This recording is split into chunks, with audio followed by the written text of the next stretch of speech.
Christmas means to me. Mothers, fathers, and little children. Good morning, Grenada. It is a beautiful, beautiful Monday morning in the Spice Isle of Grenada, Carriacou, and PT Martinique. A special good morning to those of you joining us on 97.5 CitysoundFM, 89.5 CRFM, 92.9 Sister Isle Radio, broadcasting from Hillsborough, Carriacou, 94.9 WeiVybz Radio, broadcasting out of Brooklyn, New York, and of course, to those of you joining us on the live video this morning, a special, special good morning to you. We have a very special program for you this morning. As promised during last week, we promised you a very special guest, and he is in studio with us this morning. So to call your friends, call your neighbors, call your auntie and your uncle. Tell them we live, we ready to go. It's been a very busy, busy weekend. A lot of shopping going on. A lot of gift giving, sorrel boiling, ham boiling, cake. I'm still waiting on all my good stuff. I'm here. I'm waiting. You know, it's always a pleasure being here with you. And as promised, in studio with us this morning, we have none other than our Prime Minister and political leader, Dr. the Right Honorable Keith Mitchell. Good morning, Dr. Mitchell. Good morning, my dear. And of course, as Santa Claus is about to come, it's a good time that I visit you. Absolutely. Coming as Santa this morning. Absolutely wonderful. Well, I think it's my first interview with you. I hope it's not going to be my last, but it's always a pleasure hearing from you. And I thought it absolutely necessary that given the season, you know, and it being the end of the year, being a tough year, the tough year that it was necessary for our people to hear from you, you know. Of course, we know you can't meet with all of the people all at once or as much as you would like to because your schedule is quite busy being Prime Minister. But, of course, we can create a platform where you can reach as many as possible. So how are you? Yeah, I'm fine. As you said, the season is pretty hectic. The years, as you mentioned, tough in the context of the years of service that I've been in. I cannot say this must be seen as tough, comparatively speaking. The challenges are always there in governance of the country in many areas, but to some extent, because of the economic opportunities, I cannot define this year as a tough year in a general sense of the word. Right, wonderful. But I'm fine otherwise. I'm healthy. Yes. I'm continuously in the gym and continuously watching what I eat and drink. So I'm with God's grace, I'm continuing to be there. Absolutely. Well, I know the people are dying to hear from you. There has been a lot of things happening recently, and we're just going to generalize, of course, in the interest of time, because we know you're quite busy during this season. But we want to touch a little bit on the issue of taxation. I know it's something that people have mixed feelings about, and a lot of people still don't understand the dynamics of taxation. So I'm hoping that you can give us just a little comment on that general issue.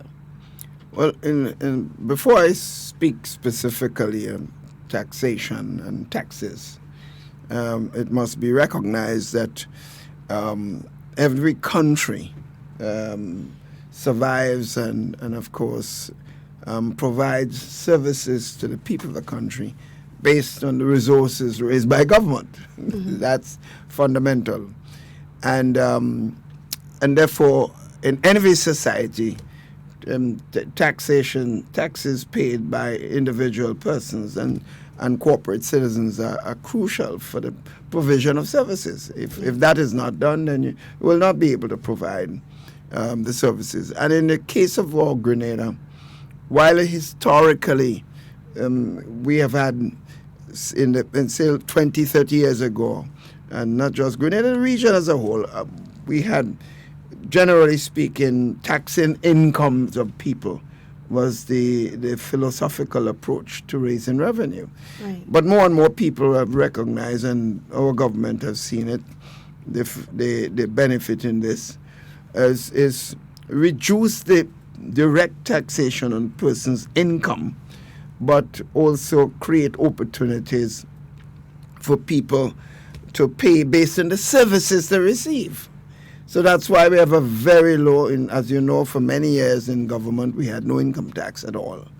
But in recent times, due to the structural adjustment program and other things, we had to agree to have some level of tax and income, but we kept it to a certain threshold of above $36,000 in the country. So no one making less than that pays any direct income tax. The question, therefore, is how do we earn revenue?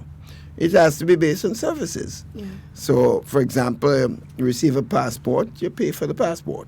Government can't afford to continue to subsidize the cost of the passport. You receive services in other areas, and you pay for those services. So you have a business. The VAT is based on consumption of what you utilize. So you pay.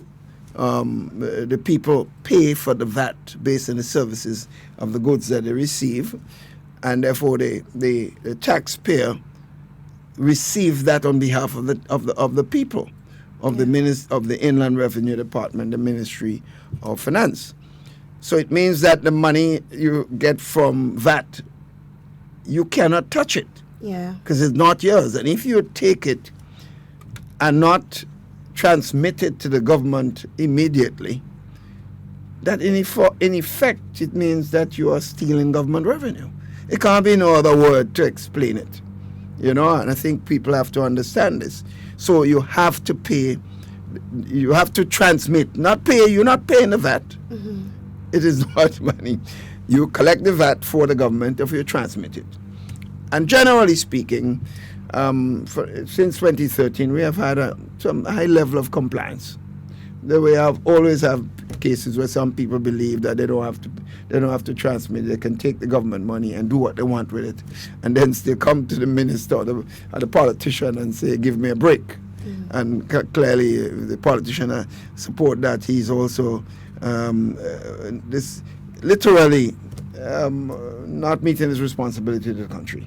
So it means that fundamental issue of VAT, you fool around with. And you have corporate income tax, that the businesses, after profits, after deducting expenses and so on, the government gets, I think it's 35% of the available profit after you deduct expenses and so on, that for the business. So you have corporate income tax, and you have a level of income tax, which, as I said, the threshold is a certain level. And you have other taxes and goods and services that you pay for. A combination of those taxes is what is used by government to fund education, healthcare, and so on, and all the services dealing with the infrastructure of the country, whether it's water, roads, telephone service we have to pay for. All these are services that the government has to meet to manage a country's affairs. So that is the fundamental basis of taxation. So every person must meet their responsibility. Right. So in fact, I philosophically have taken a position. I'm not interfering with the Ministry of Finance staff at various levels, whether it's customs, inland revenue, whether it's agricultural sector where you deal with government lands, whether it's property tax. The staff of the Ministry of Finance has a mandate to make sure that everyone meets its fundamental responsibility to those taxes that he or she has to pay. And therefore, if you exempt anyone, first of all, the law does not give the Prime Minister, or in my case, the Minister of Finance, the right to waive taxes for anyone. Right. The law does give the Minister of Finance the right to waive penalties and interest on certain taxes. Right. For individuals or companies or whatever it is, like that. So it means, therefore, that we have to discharge our responsibility without fear or favor. Right. But there's some people that believe if they know a politician or they know somebody in high places in the public service, they could go and get them to break laws and break rules and to allow them to get away from meeting the fundamental responsibility of the country. Right. I am taking myself out of that formula. Whether it could be the closest relative of mine or closest friend, they must know that they can't come to me. And in fact, if you are very close to a minister or to some public servant in high place, and you really care about that person, you will never attempt to implicate them in doing something that is not right. That's correct. So if you come to me to ask me to do that, it means that you're telling me you want me to commit a crime. Yeah. And in fact, you're saying that you don't care about me. Right. So you can't love me and care for me. You can't love the government. You can't love the party of the government in office and expect them to break rules for you. And if you are doing that, that means you only care about yourself. Right. You love yourself and your self-interest, not the party, not the government, not the minister, not the public servants whom you may wish to break rules to help you. So I would say these are the fundamental things. So anything you're hearing otherwise, that some people believe that they can take the government money, VAT money that is supposed to be taxed, and use it in their own personal business and come later and ask you to waive it for them, or to use the workers of that company to say, well, unless you allow me to get away with it, then I have to get rid of the workers. You hire workers, you have a responsibility to the workforce. Yes. The government did not hire those workers. It's a private business. We can't interfere with that. So any issue related to a company and its workforce, we are always sympathetic to the workers, because I would never want to see one worker lose a job because of a government action or inaction. But I have a fundamental responsibility, and the government has that responsibility to make sure everyone meets a fundamental responsibility to the taxpayers of this country, and no one should expect otherwise. Definitely, I agree, and we've spent a lot of time discussing this pie, or as we put it, the resources of the country that needs to be shared amongst everyone, and we all have a responsibility to do due diligence to our country, pay our taxes, and ensure that we keep a watchful eye for its development, because at the end of the day, it benefits us all. Everything that is done by this administration is to benefit the country and not necessarily the administration itself or the representatives. And I think a lot of people take that for granted, but it's good that you are able to make a statement on that, because I think a lot of people were waiting to hear what government has to say as it relates to this issue. And what we need to do is understand that it is our responsibility, and sometimes when something goes wrong in the country, some of us tend to blame government. It's easy to put a lot of blame on the back. Blame the Prime Minister. Or blame the Prime Minister. Sometimes the Prime Minister doesn't have a clue. Exactly. But he's blamed for everything. In fact, it was even suggested in recent times, every time something goes wrong with a company, then you hear the Prime Minister has shares in the company. Prime Minister has shares in Shrimp Farm. I don't even know the people. I know nothing about them. And I made it clear, Prime Minister has shares in Andal and Associates. I don't know those people well at all. But yet I have shares, and I just want to be clear to every human being outside it that I have been here 35 years, and as a citizen of this country, since I left Washington. And I simply have not bought shares in any company with anybody in 35 years, and I probably won't do it easily before I end this period of service as Prime Minister of this country. Right. I just don't think it's the best thing to do, and it's easy for people to twist your intentions by being involved in or getting involved while you're in office as Prime Minister in holding shares in companies. So anyone who says this and accuse the Prime Minister directly will have to face legal recourse for making those statements, and they would have to answer for attempting to slander my name in that respect. I agree. Well, the country is doing well economically. We are at our 7th year of projected positive growth. And I mean, this is a wonderful accomplishment. We have received accolades internationally for this. What's your thought? How do you feel about being in the seat responsible for this great achievement in Grenada? Well, I don't feel that I am responsible as an individual. I feel the government that I lead is certainly responsible, and therefore all my colleagues and the citizens of the country, whether they are supportive of the government or not, if they meet the responsibility to the programs and initiatives of the government, they are in fact partly responsible for the success. Well, as leader and leadership of the country, the government and the Prime Minister and the Minister of Finance will get some credit, and quite rightly so, but I feel this is a national issue. And I think the country must feel fortunate. And that's the point that needs to be taken. When Grenada does well, it's not an individual thing. It's not just one person that benefits. We might benefit politically, but the individual citizens of the country must be seen as benefiting when the country continues to move forward. Yes. And similarly, when malicious statements are made about the country, which are in false, intended to malign the office of the Prime Minister of the country, it is not Keith Mitchell that get hurt. I always tell them, you can't do much to Keith Mitchell at this point in his political life. Yeah. You know, this is coming to a period of the last period of my service. You can't hurt the image of Keith, but you certainly can hurt the country. Yeah. And some people seem to put their interests first and that of the country last because they are so selfish in the interests of and the pursuit of political power. Yeah. But you don't get political power attempting to malign your country and an individual. You rise in everything you do in life, not by putting down somebody else. Right. You rise by your own positive actions.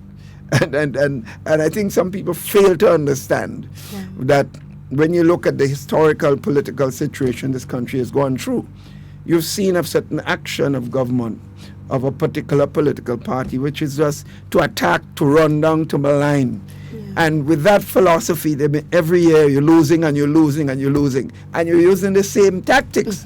Well, if you're using the same tactics, the result will always be the same. Yeah. And I guarantee you, the pursuit of attack on Keith Mitchell is continue to fail again, and the result will be the same thing again. Yeah. And then they blame everybody else and not realizing your actions or behavior or your lack of positive action is responsible for your political state. So I make the point all the time and so on. So I listen to some people. Some people ask me, why aren't you taking action or answering certain people when they make malicious statements against me? I say, no, why should I? I'm Prime Minister of our country. They are looking for attention. I am not looking for attention. So if they say something illegal, then my lawyers deal with them. I'm not going to get into bantering an individual who clearly is someone hurting. You look at some of them, when you see them on TV, their face getting hard, they're looking depressed, they're looking angry, and I don't have to argue with them. Yeah. I have a responsibility.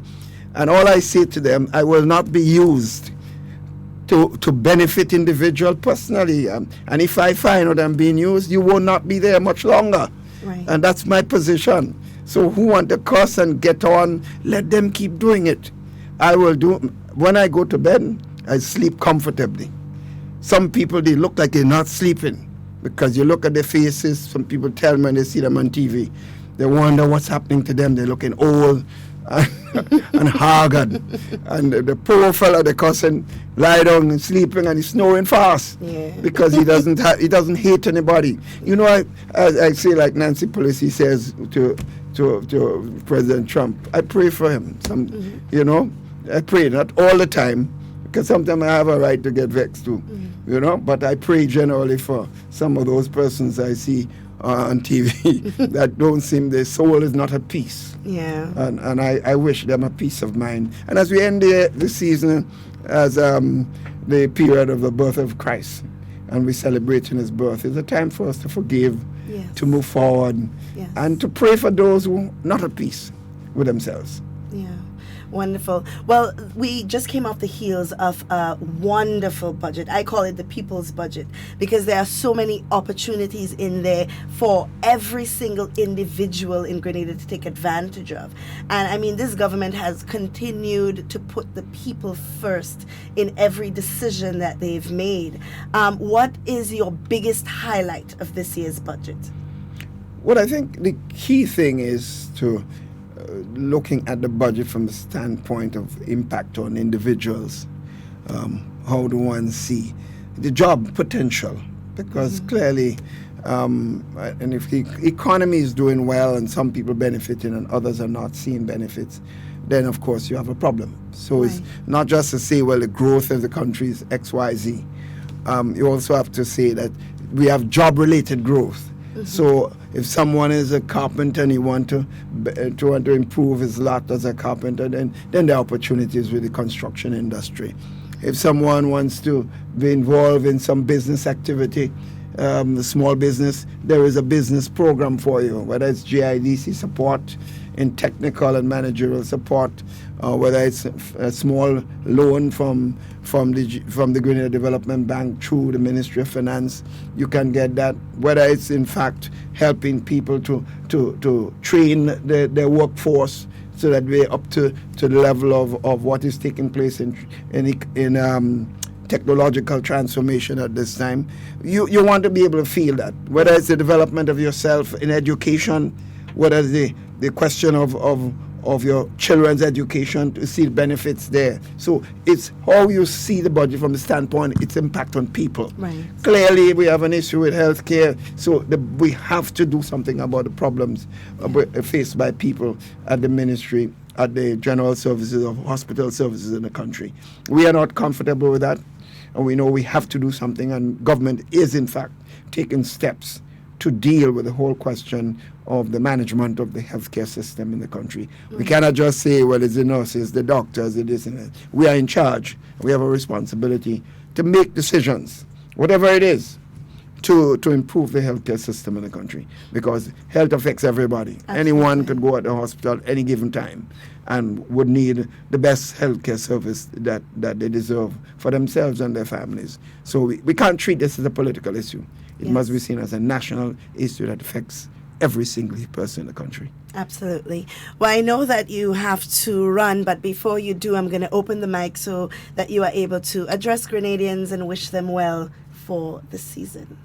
Sure, we'll look forward to hearing from some of our friends. Yes. You know, I don't know if your calls will be taken. Oh, you want to take some calls? No, sure. We have Guys, okay, well, I know some people are at their phones itching. So the numbers to call are 440-7377 for local calls, 347-329-3101 if you are in the diaspora and you would like to give us a call. The Prime Minister is open to taking a few calls. So this is an unexpected surprise. So I know some of you are eager to call. See, there we go. And we have our first call for the morning all ready. Good morning, caller. Hello, caller. Good morning. Morning. Good morning, caller. Hello. Hi, good morning. Hello. Good morning. Good morning.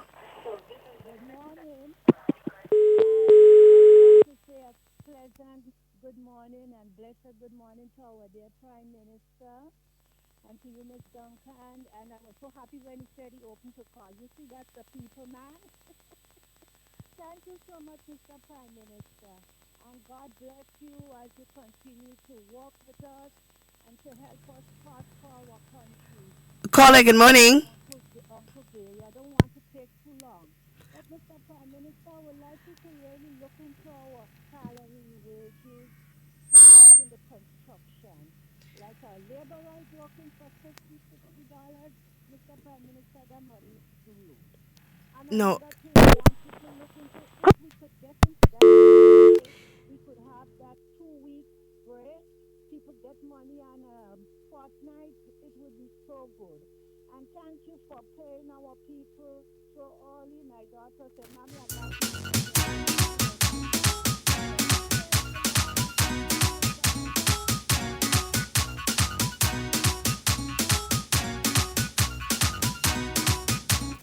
Okay, I'm sorry for that. We had a bit of technical difficulty. So try calling again. I apologize. Let me just make sure that our Prime Minister is geared with headphones so he can hear the caller. And then we will take the next call on the line.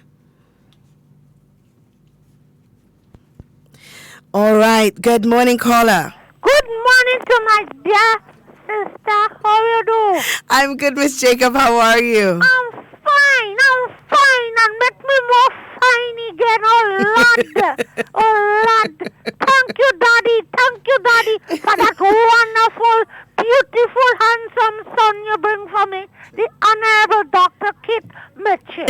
Good morning, sweetheart. Good morning, Sister Jacob. Good morning. Yeah, good morning, and I hope you have. Hello. I hope you're enjoying your holiday.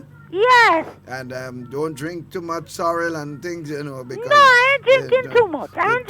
Too much sugar ain't good for the so body. you have a wonderful and a blessed day. And you have a good Okay, one thank you very and a much. good Christmas Thanks. and an exciting New Year. All right, Miss Jacob. We always love to hear from you. Enjoy your day.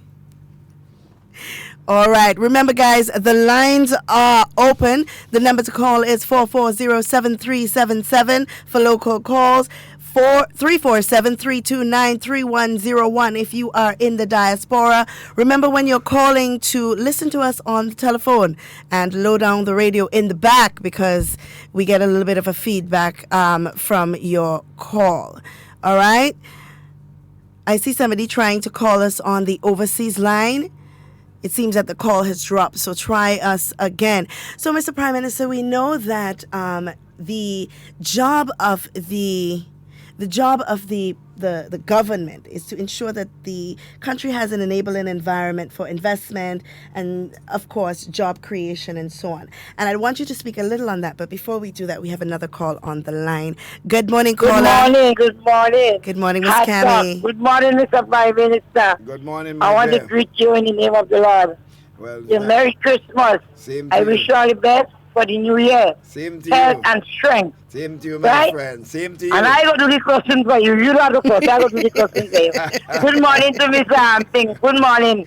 Good all the best morning. for the holiday. You as Have a well, Miss blessed day. Cammy. All right. You Bye-bye, too. boss. Thank you, And you my must dear. pass through for us. Yeah, well, I don't know if you have time tomorrow. Pass and look for us. Okay, Have a blessed day. I Okay. go do the cussing. Good, all right. I go do the cussing for you. I don't want you to cuss. No, I don't cuss. Have a blessed day. Thank you. I pray for them, I don't cuss. All right. Okay. So, as we were saying, the enabling environment for job creation and so on, and this administration has been very active in ensuring that we have enough investment opportunities so that we can create that environment and sustain that environment for that continued growth and development.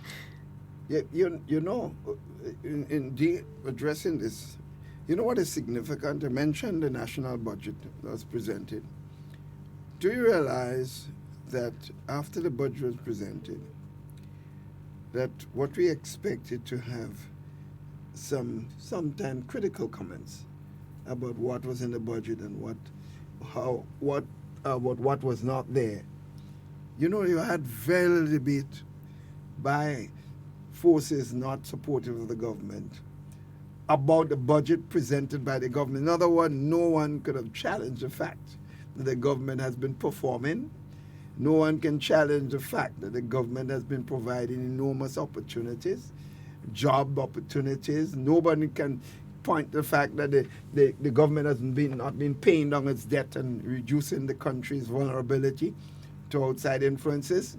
No one could talk about the fact that we are not doing what we can to improve education and other services in the country as a whole.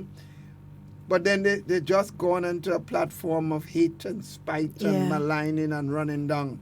Nothing about the budget. Yeah. You know, as the budget is supposed to be what in fact affects the people of the country. Absolutely. And it's quite amazing. It's telling because it shows that they have no response for an alternative methodology of developing the country and bringing services to people. But it's to say that this government and the personalities are so bad, so give us a chance. Oh, no. It doesn't, it simply does not work that way. And I think that is what people must consistently realize. And that's something I want to realize, that because we are creating avenues for people, as you're creating an enabling environment. Why you think there are so many small businesses growing up all over the country? Yeah. Whether it's a lady selling popcorn with a popcorn machine and telling you they're doing well, whether it's someone selling roast corn, whether it's someone selling all sorts of things in the side of the road, the barbecue, all over the place. You're seeing the units growing up, and people are telling you, when you stop and you ask them how you're doing, they say, look, we're not complaining, we're getting our fair share. Every little function or party or social activities people are planning out there, it's packed with people. People happy. The crime rate in the country is also a demonstration of people's satisfaction, because you're not seeing that level of criminal activities in the country that a lot of countries in the region and outside the region are experiencing, and so on. So our country is on a good path. Look, only recently, last week, we're going to be doing a major launching in January, right? We had the World Bank announcing just last week $20 million to the government to create a digital governance system for the entire country. The only country in the region receiving that sort of support at this time. People are outside the financial institution respect this country. So when people are trying to malign the country, will the institutions respect the country, respect the leadership of the country, and at the same time have someone that is being proven to be a bad person in terms of integrity? No way. So clearly, it's all propaganda, it's maliciousness, and out to damage for the sake of selfishness to benefit one. And one of the things I want people to be very careful with, just listen to the voices of those criticizing and running their mouths. Check each one of them. I'm not calling them, you know them. Most of them were with the NNP. Yes. They did not leave the NNP.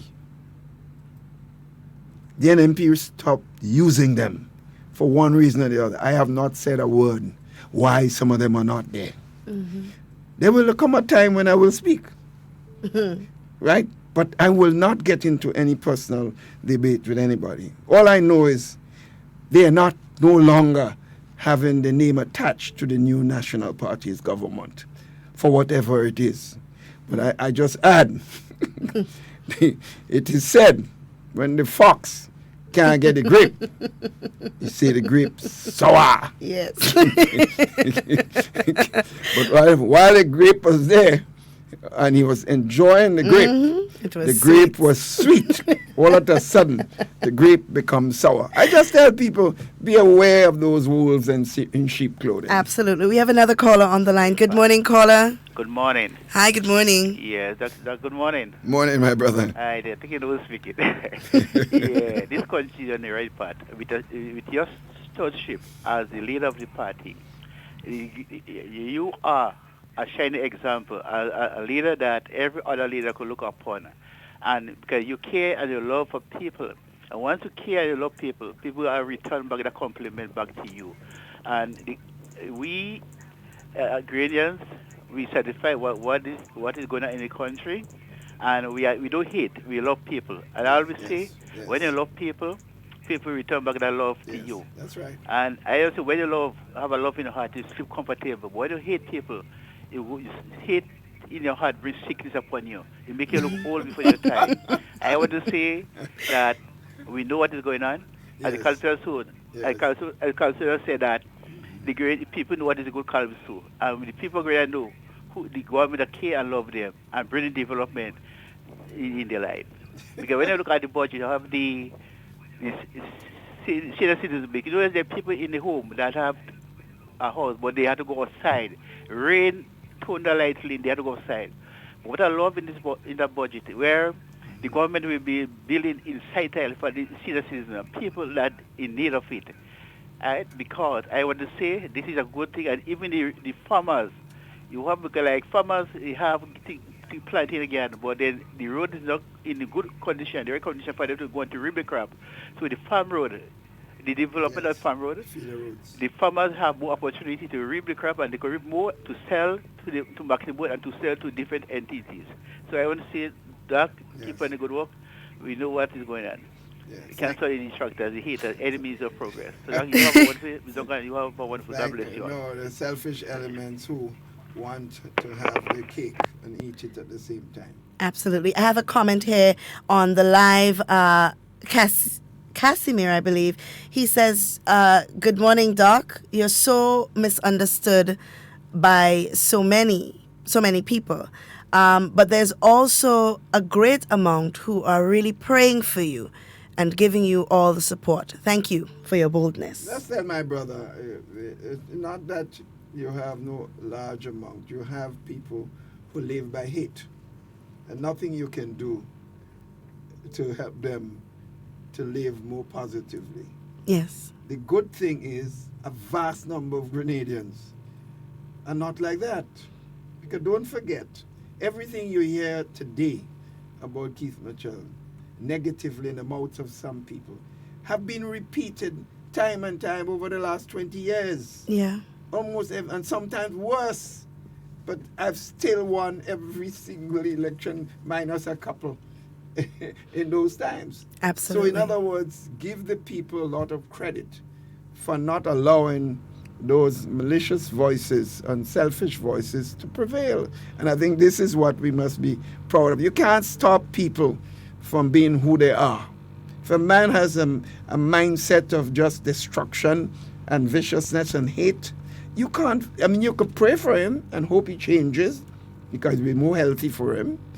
But you can't take responsibility for him. Absolutely. He has to come to terms with himself, understand hate does not help, and pray for him. That's about all you can do. Absolutely. We have another caller on the line. Good morning, caller. Good morning, lady. Hi, good morning. Yes. Doc, good morning. Morning, my friend, morning. Well, you know who's speaking? Yes, I think I got the voice, I think. I can't see the face, but I heard the voice. Yeah, your brother that's speaking in Ibull. Yeah, I heard I picked up the voice. I just called to wish you all the best. Yes, very much. For the Christmas and for the New Year coming up. Yes, yes. But with me, my own won't be so nice.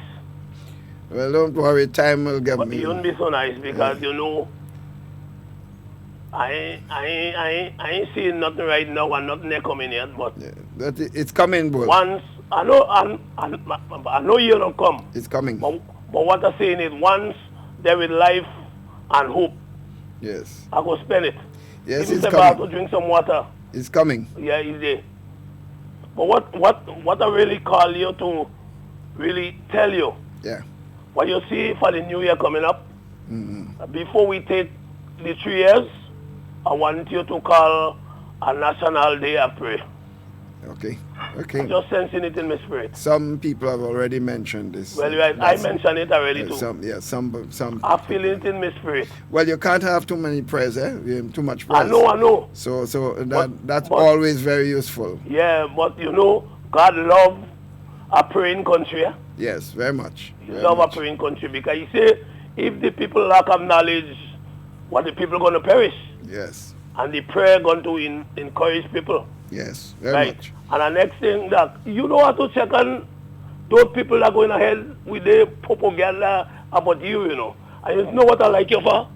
I'm you not don't answering. take them on these days. I'm not answering. Before you used to take them on, but now leave them let it talk. I've grown, I've matured. Yes, let them make the confusion. More they make the confusion, the more we get the 15. That's right. And 15 That's coming right. up again. That's right. Yep. You no doubt about that. Well, if they I have it in my spirit of sensing it. if they persist in Yeah, the no same, joke about the it, same Gwanem. approach, it will happen again. And I don't want to call she name, but the lady that says she's the head of that party, well, like she get worse. God. You can't change your character. No joke, you know. You can only give out what A you have. bad egg is a bad egg.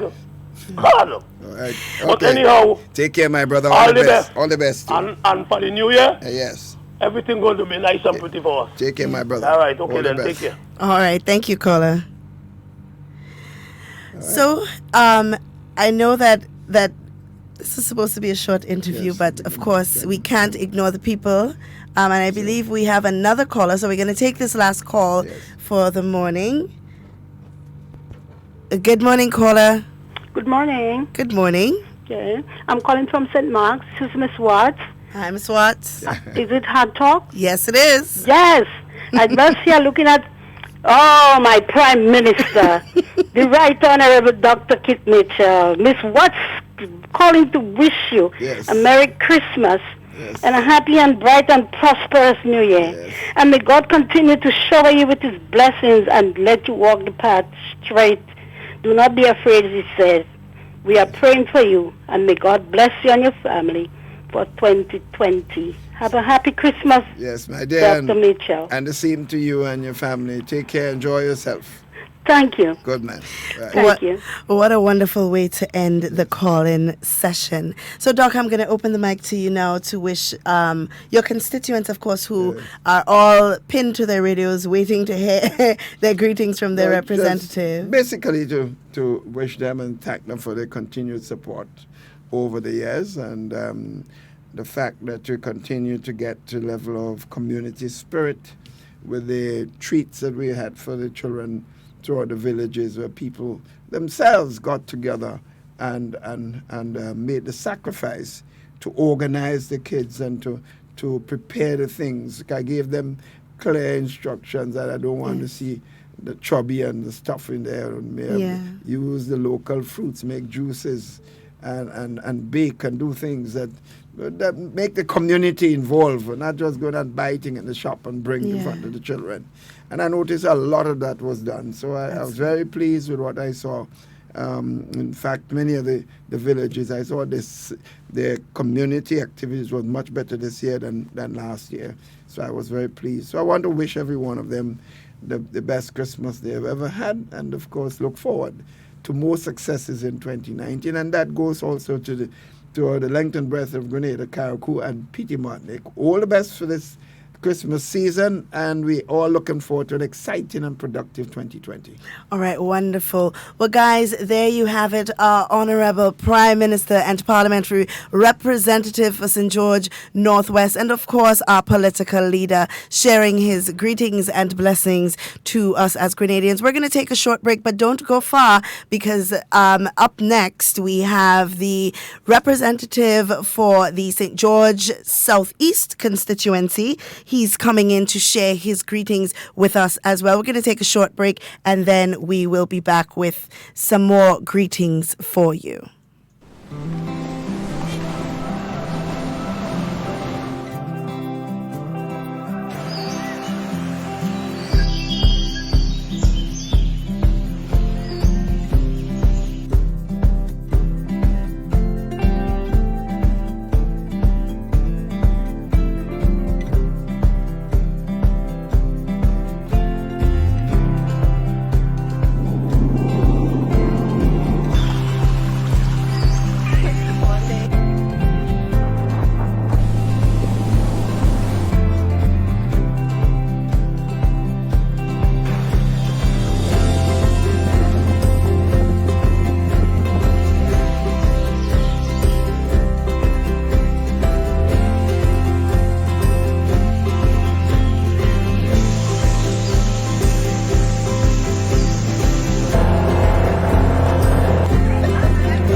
I love my Grenada, my homeland forever. Sing the chorus louder, tell them about Grenada, the land of my grandfather.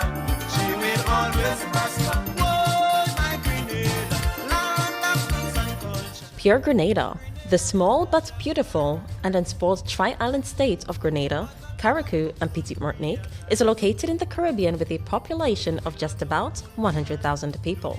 Led by Eric Matthew Gary, Grenada got its independence in 1974 from Great Britain and had 7 prime ministers since independence. Keith Mitchell is the country's sitting prime minister and is also the longest-serving prime minister in Grenada's history. He is described as one of the most visionary, respected, and accomplished leaders in the world. The large majority of Grenadians are happy with his leadership, and in 3 national elections, the people have voted and gave his party an unprecedented clean sweep at the polls.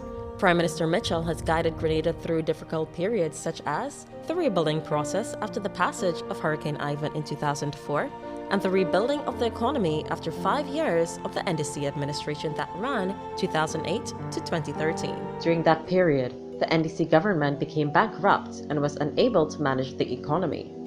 They had to resort to selling multiple government properties to the NIS to pay salaries of public workers. At no time during that period was any public officer able to get an increase in salary or increments owed to them.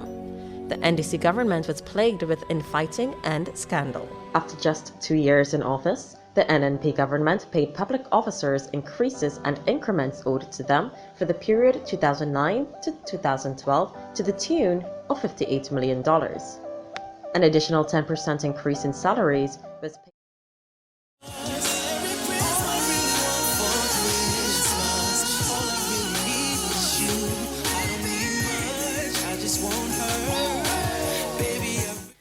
All right, guys, and we are back.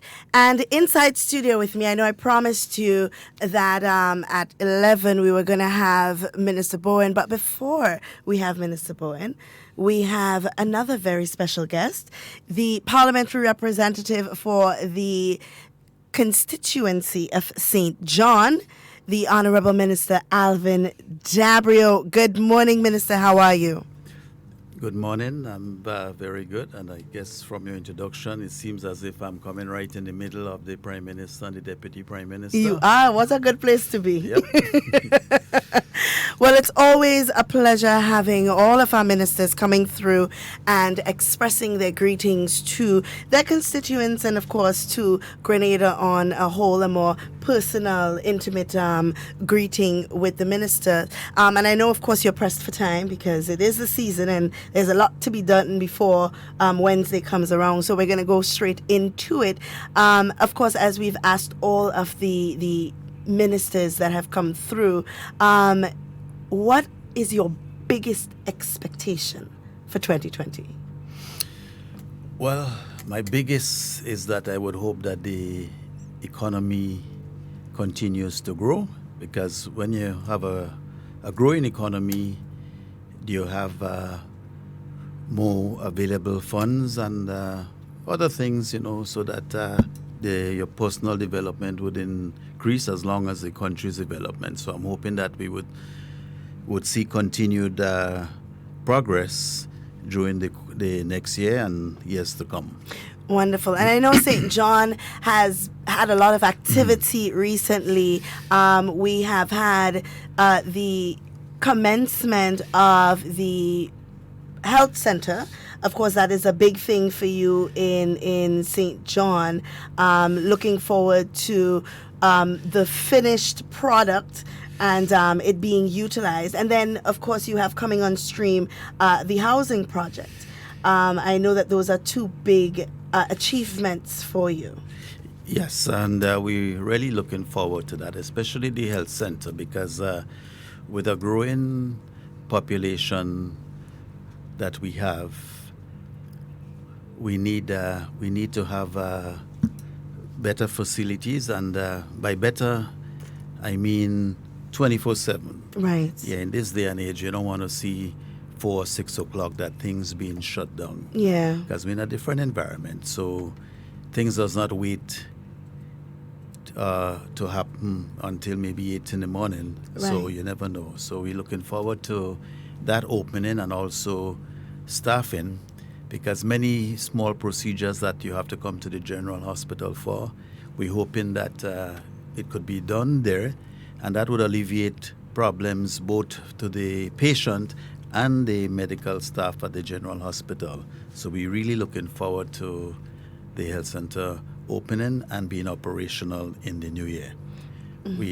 Other things that we're looking at is that we have some road infrastructure problems. 3 weeks ago, I was out with one of the engineers that is assigned to St. John's and show him all the problems that we have in, because most of them have been there even before I got involved in politics.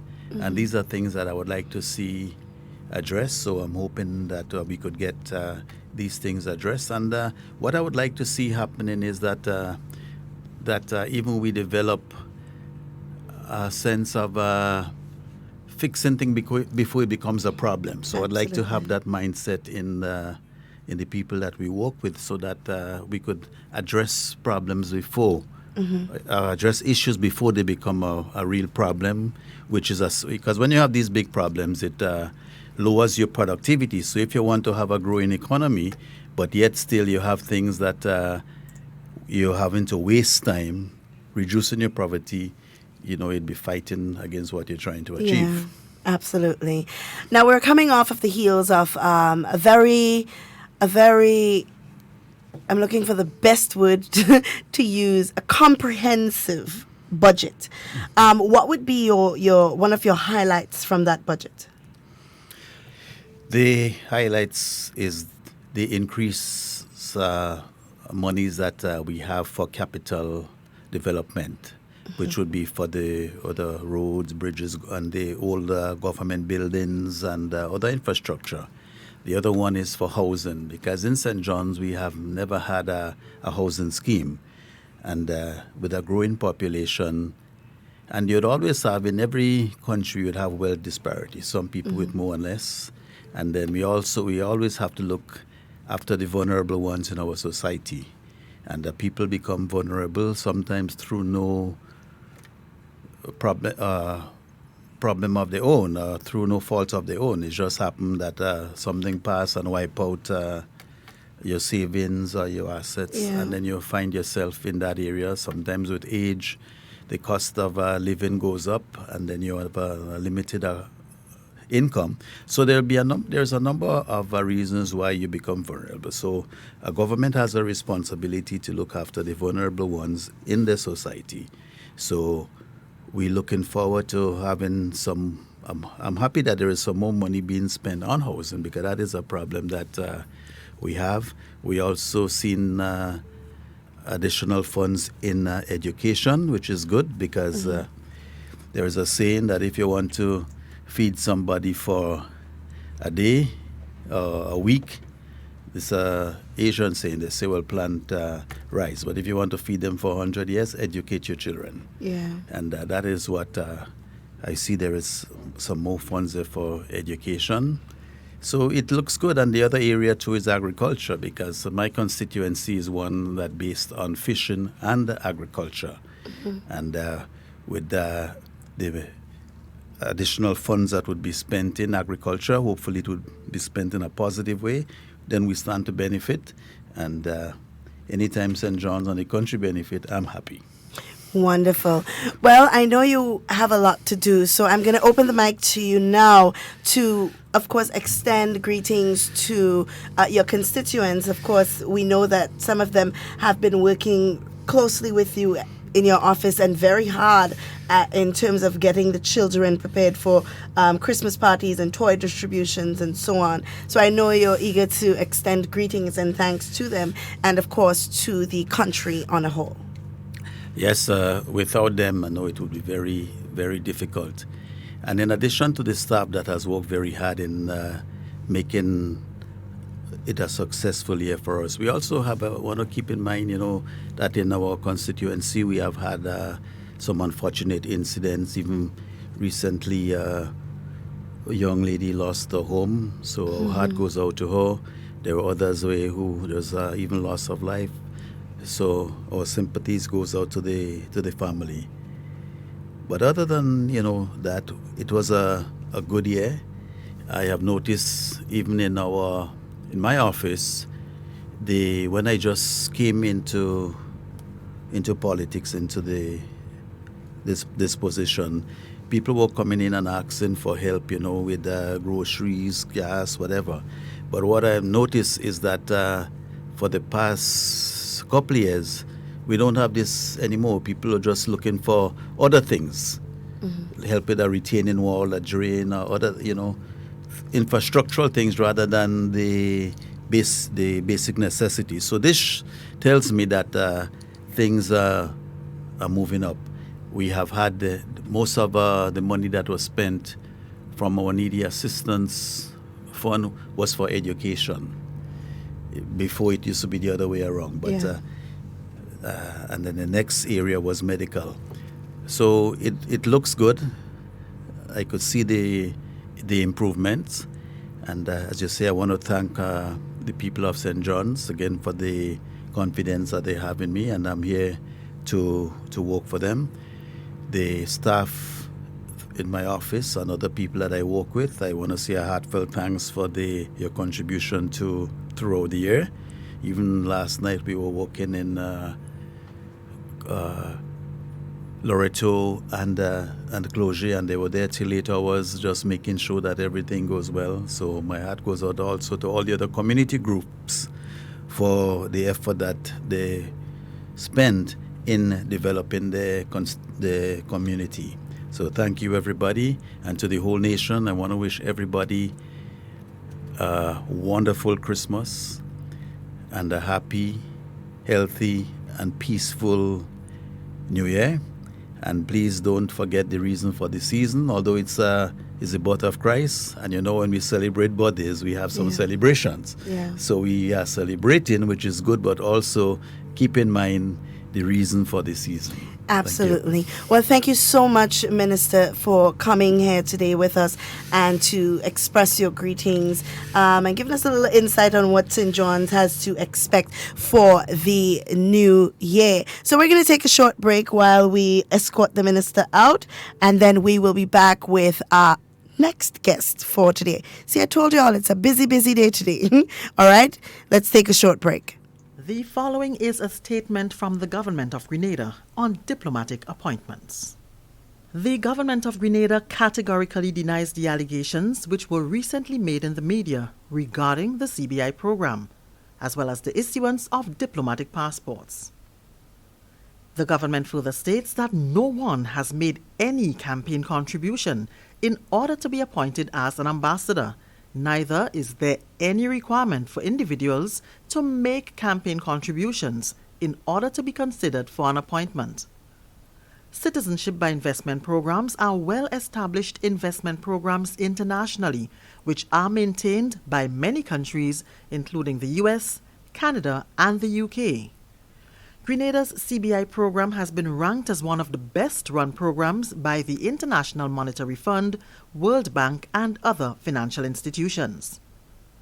There were many unfortunate pronouncements which have led to confusion following a recent well-publicized television documentary, which leaves the erroneous impression that the issuing of diplomatic passports is a natural extension of or in any way related to the CBI program.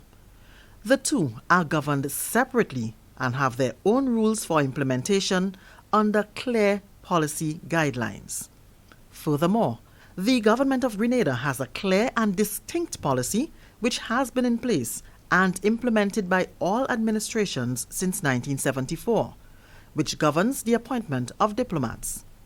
That policy is consistent with international norms that have been set out under the Vienna Convention, which governs these matters. In fact, it is important to note that a diplomatic passport does not automatically grant immunity to the holder. The only appointments that are subject to diplomatic immunity according to the Vienna Convention on Diplomatic Relations are officials who are accredited by the receiving state. Ambassadors at large, as per international protocol, while they benefit from certain courtesies, have no diplomatic immunity anywhere since they are not accredited by a receiving state. All persons considered for appointments must A. be of good reputation and proven competence, B. not have any criminal record, C. possess the skills necessary to function in the designated role, and D. submit to rigorous and satisfactory due diligence checks prior to and at any time during the appointments.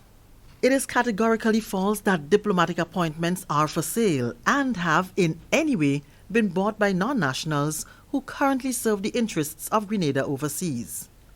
Any attempt to tarnish the name of Grenada and the people of Grenada can be rebutted with facts.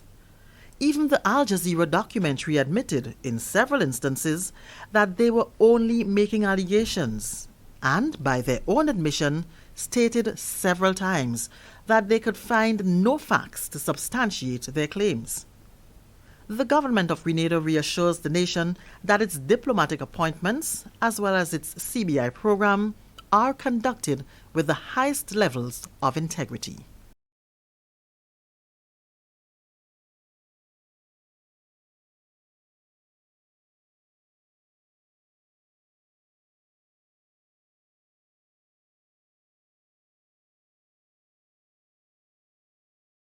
Stay up to date with all that's happening with the new national party, NNP. Send us a message via text or WhatsApp on 405-8683 with your name, email, and constituency. Stay in the know with NNP. Get updated.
Does nothing for me.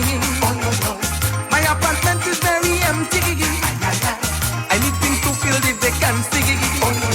So when you come in, don't you forget all I want for Christmas is a set, a bedroom set, a bathroom set, a kitchen set, bowls to eat things set, a jacuzzi set, a party set, a banjo set, a quattro set. When you come in, don't you forget all I want for Christmas is a set.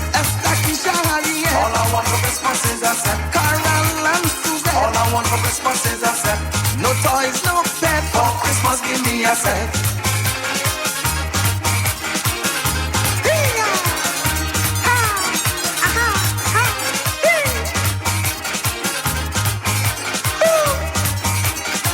The set for Christmas thing will catch on. Last week I a small get telling Sharon. Malo man haul up on the same thing. Big fly and bubble stand up watching. Tell it about Val and Jonesy. Telling the ladies in the brewery. When you come in, don't you forget all we want for Christmas is a set. A living room set, a dining room set, a video set, a stereo set, a computer set, a bass guitar set, a TV set, right, guys, and we are back. And while we wait the arrival of the parliamentary representative for St. George Southeast, we have a Christmas message here on behalf of the New National Party that I'm going to read to you. And it says, "For unto us a child is born, unto us a son is given, and the government shall be upon his shoulder, and his name shall be called Wonderful Counselor, the Mighty God, the Everlasting Father, the Prince of Peace." Isaiah 9:6. This Christmas season is once again, the Christmas season, is once again upon us, as we celebrate the birth of Jesus Christ, or the Christ child, and the New National Party extend greetings to all Grenadians at this special time of the year.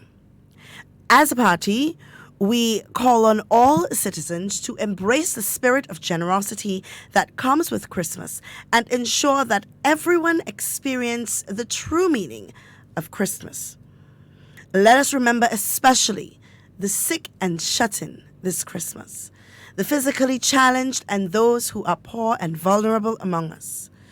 During this season, let us not forget to be truly thankful for the birth of Jesus Christ, the reason for the season. The year 2019 can be considered a very successful year for us as a nation, despite the many challenges. Our government has demonstrated great competence in managing the economy, and from all indications, 2020 promises to be an even greater year, with several projects and new initiatives planned to come on stream. During this Yuletide season, let us as a nation look back with gratitude and continue to look forward with hope. Let us as a nation reflect on the many blessings 2019 has brought us. May the season be a time for reflection and renewal, in which we renew our commitment to the Christian values of kindness, generosity, and consideration for others. May it also be a time spent with loved ones. The New National Party takes this opportunity through this medium to wish all Grenadians at home and abroad a Christ-filled and memorable Christmas 2019 and a bright and prosperous New Year. And that was a Christmas message on behalf of the New National Party. And if you joined us late, earlier this morning we had our Prime Minister here with us, giving us a brief Christmas message and, of course, addressing a few general issues. We don't want to get too much in the politics because we know it is the season for love and sharing, and all we want to do is just share all of the positivity that we can in the next 2 days to ensure that all of us feel a sense of peace during this season. Now, I received a messenger, and I'm going to read the message, but if someone can confirm with us that this is so, then that would be wonderful, right? It says that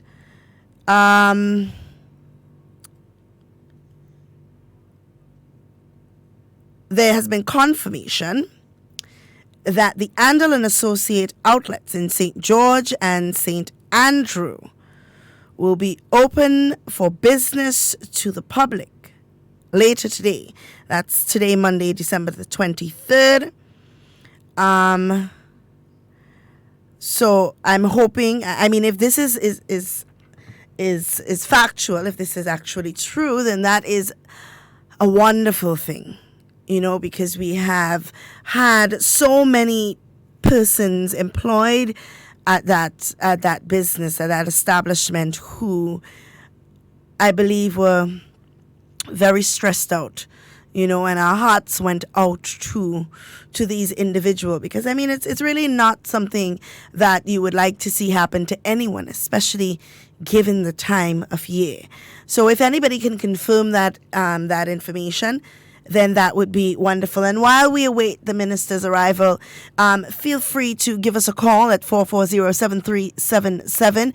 And, of course, for those of you in the diaspora, 3 844-732-9301 and share your Christmas greetings, whether it's to your parliamentarian, a loved one locally or in the diaspora. You can feel free to give us a call and share with us. Of course, after today, physically, I will not be here, but there will be, of course, our Christmas messages from all of our parliamentarians, of our Governor General's police, our Commissioner of Police, that is. He will also be given a Christmas message, so we will be playing those messages for you. And of course, if need be, of course, I'll pop in and say hello to the people. But we will be back officially on air live from the 2nd of January. We've got a caller on the line. Good morning. Yes, good morning, my dear heart. I come back again. Good morning, Miss Jacob. Good morning, sweetheart. But I'm sorry I couldn't get my second brother to congratulate him. Oh. Because he's doing a wonderful job. That is Brother W. Yeah. Oh, my God, Brother W, sweet. That's a sweet politician, I could tell you that. And he's staying by me again in West Sahara, make it worse. That man so nice. You see the church in Pitibakai, the Good Shepherd Church in Pitibakai? Mm-hmm. He that built the ramp for us. You ever pass by the Catholic Church in Pitibakai? The Good Shepherd Church? I probably have. Eh? Most likely I have. Right. Well, he that built the ramp for us. Okay. So, Brother W doing a wonderful job in the place of that man is a wonderful, wonderful prime minister. You see, the prime minister, and the one you're bringing in there just now, I know the whole about this tree. Because you see, with the prime minister now, and Brother Bowen, I go to school with Brother Bowen, and the prime ministers, I tell you what he think. And this Brother Gregory Bowen, how they call him? The God let him to do this work for him. He come in the world for a reason. His mom tell me 3 days after Janet, you know you're talking about. Janet I'm talking about, the first time we had in Grenada. Just imagine that child come out from a blanket from his mother hand, and somebody there in his foot, no, the man there in front say no, that thing coming down too hot. When he watch on the ground, he see that beautiful baby going down in the water. He grabbed the child by his foot. That Mr. W could tell all you that what I'm saying is not fake. My God. When that lady get all kind of things, he put that child, he take that lady. Only when that lady get that child is only when he had to nurse it. Nothing. And then he bring her back. He brings she and the mother right back in the house. Mr. W, Papa God have you here for a reason. And thank God for you. And I'm getting my next minister coming on now. So, Sister, you have a wonderful and a blessed day. Just keep up your good work. You're doing a proper work. All Sister right. Duncan. Thank God you. bless you, and I wish you a happy Christmas. You as well, Miss Jacob. Okay, baby? All right. Love you, sweetheart. Bye-bye. Bye-bye. To those of you who would have joined us last night, the United Carol and Friends had their second annual Christmas concert, Christmas cantata, that is. And it really was a wonderful event. And of course, on their behalf, we would like to say thank you to those of you who made the time to come out and support and be a part of this event with them. It really was a blessing. The voices and the melodies and the singing, it really was a beautiful, beautiful event, and I wish more people could get to experience that. So put it on your calendar for next year. The United Carol and Friends will be hosting another cantata, Christmas cantata, and it is a must-see event. I definitely can attest to that. So we're going to take a short break while we welcome our next guest inside. And of course, while we take this break, what I want to do is to play for you the solid waste. They have a public service announcement, of course, because there have been some changes there will be some changes in the collection period, or garbage collection period. So it's definitely important for us to play that information. So we'll take a short break and then we will be back with you. Christmas greetings and best wishes for the coming New Year 2020 from the Chairman, Board of Directors, Management and Staff of Grenada Solid Waste Management Authority. Today we share with you the collection schedule for the upcoming Christmas and Boxing Day holidays. That's Wednesday the 25th and Thursday the 26th of December. But before we begin this morning's presentation, this message. The Grenada Solid Waste Management Authority informs all of expected delays in the receipt of garbage collection service, as well as for the removal of white goods and bulky items. Such delays are the result of contractors having to travel longer distance to get to the Perseverance landfill due to the Molyneux Road closure, coupled with increased traffic associated with the Yule-tide season. We ask your patience during this time and be assured that the authority is working with its contractors to ensure efficiency in its operations. Thank you. Now for the changes in garbage collection service for the upcoming Christmas and Boxing Day holidays. That's Wednesday the 25th and Thursday the 26th of December. We begin with St. David onto Munich St. Andrew. Residents, you are serviced by SP's Solid Waste Collection Services Limited. There will be no garbage collection service provided on Christmas Day, that's Wednesday the 25th. Wednesday's collection service will be provided on Christmas Eve, Tuesday the 24th, beginning from 6:30 a.m. Residents of Tuesday's normal route from Munich, your garbage collection service will begin 2 hours ahead of schedule, commencing from 4:30 a.m., while collection from Felix Park, Labo, Palmrose, and Latante Junction will begin from midday. That's on Christmas Eve, Tuesday the 24th. Still with the residents serviced by SP Solid Waste Collection Services for St. David onto Munich St. Andrew, there will be no garbage collection service on Boxing Day, Thursday the 26th.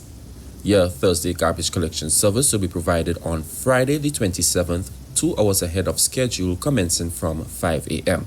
Friday's normal collection route from Munich will be provided 2 hours ahead of schedule, commencing from 4:30 a.m., while collection from Felix Park, Labo, Palmrose, and Latante Junction will begin from midday, Friday the 27th.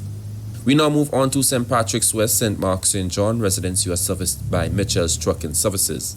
There will be no garbage collection service provided on Christmas Day, Wednesday the 25th. Your Wednesday's garbage collection service will be provided on Christmas Eve, Tuesday the 24th, beginning from 12 noon. Residents of St. Patrick's West, St. Mark, St. John, the garbage collection service will be provided on Boxing Day, beginning from 4 a.m. We now move on to South St. George, the contractor for that area being Kenny's Trucking and Equipment Company Limited.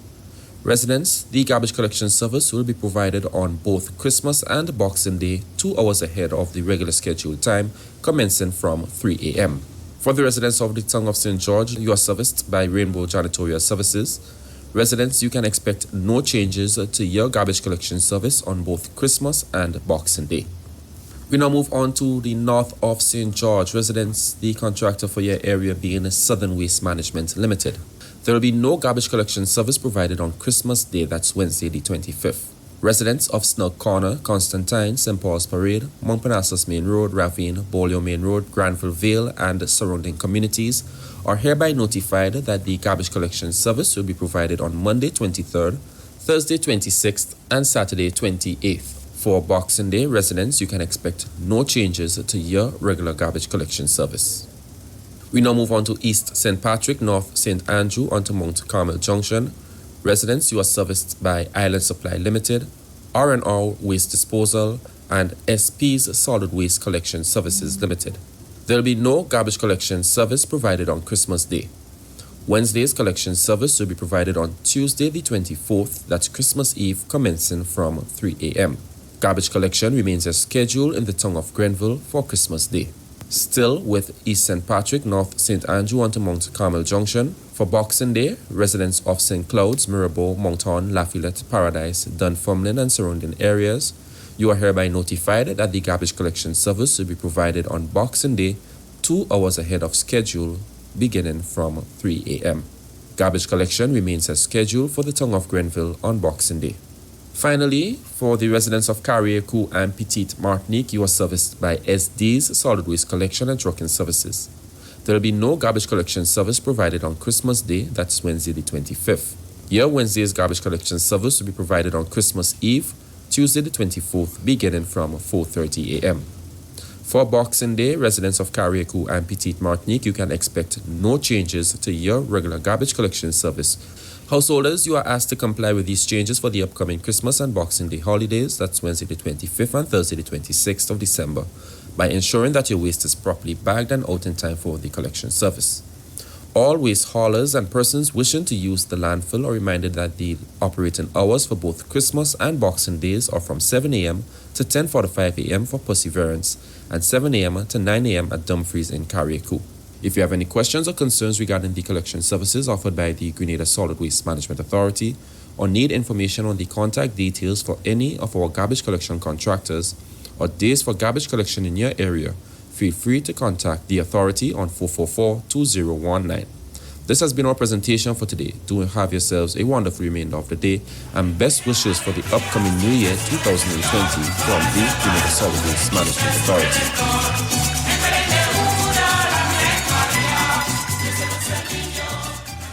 If you want to stay married, divorce speed.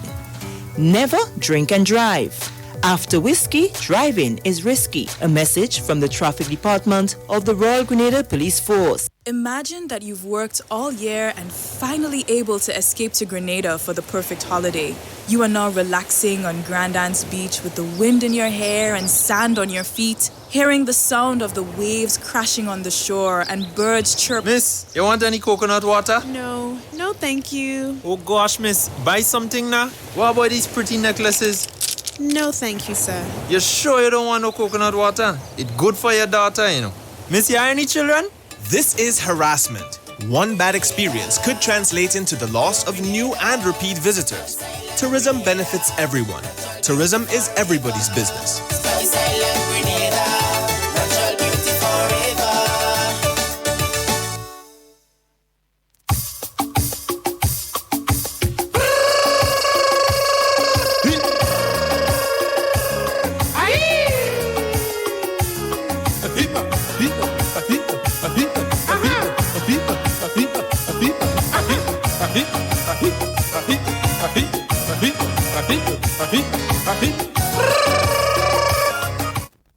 All right, and we are back, and next to me in studio, as promised, we have the Honorable Minister Gregory Bowen, Parliamentary Representative for St. George South East. Good morning, Mr. Bowen. How are you? Good morning to you, Ms. Duncan. Good morning to the listening public. I'm pretty good today, thank you. All right, wonderful. Well, I know we are...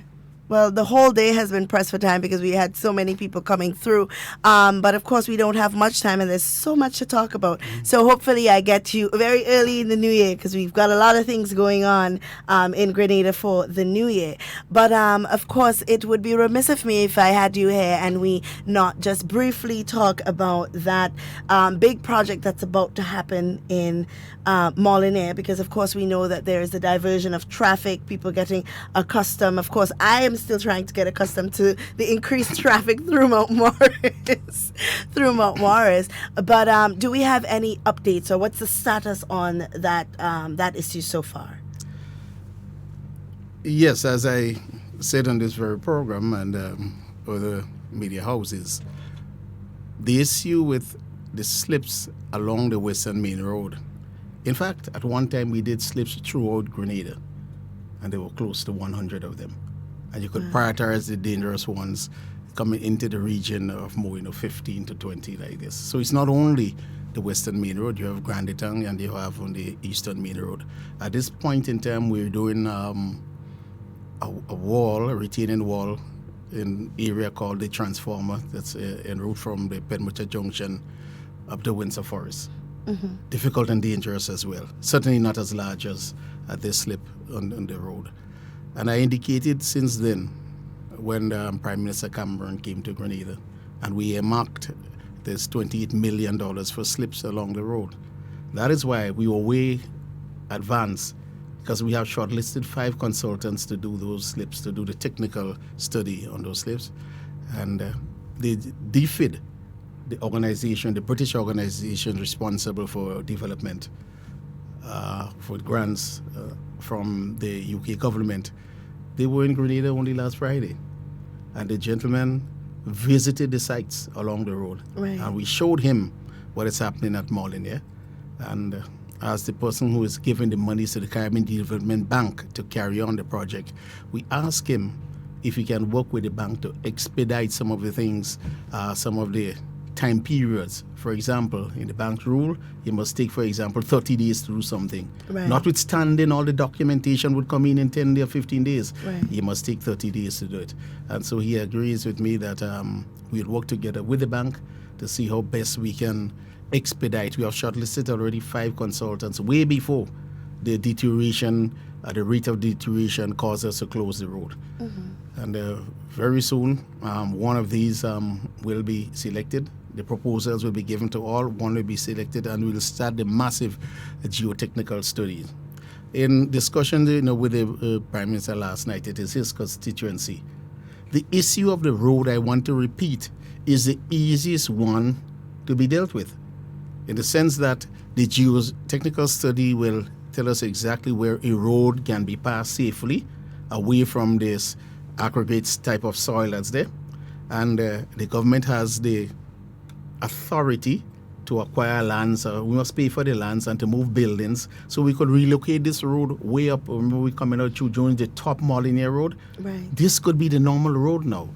Okay. And that is easy.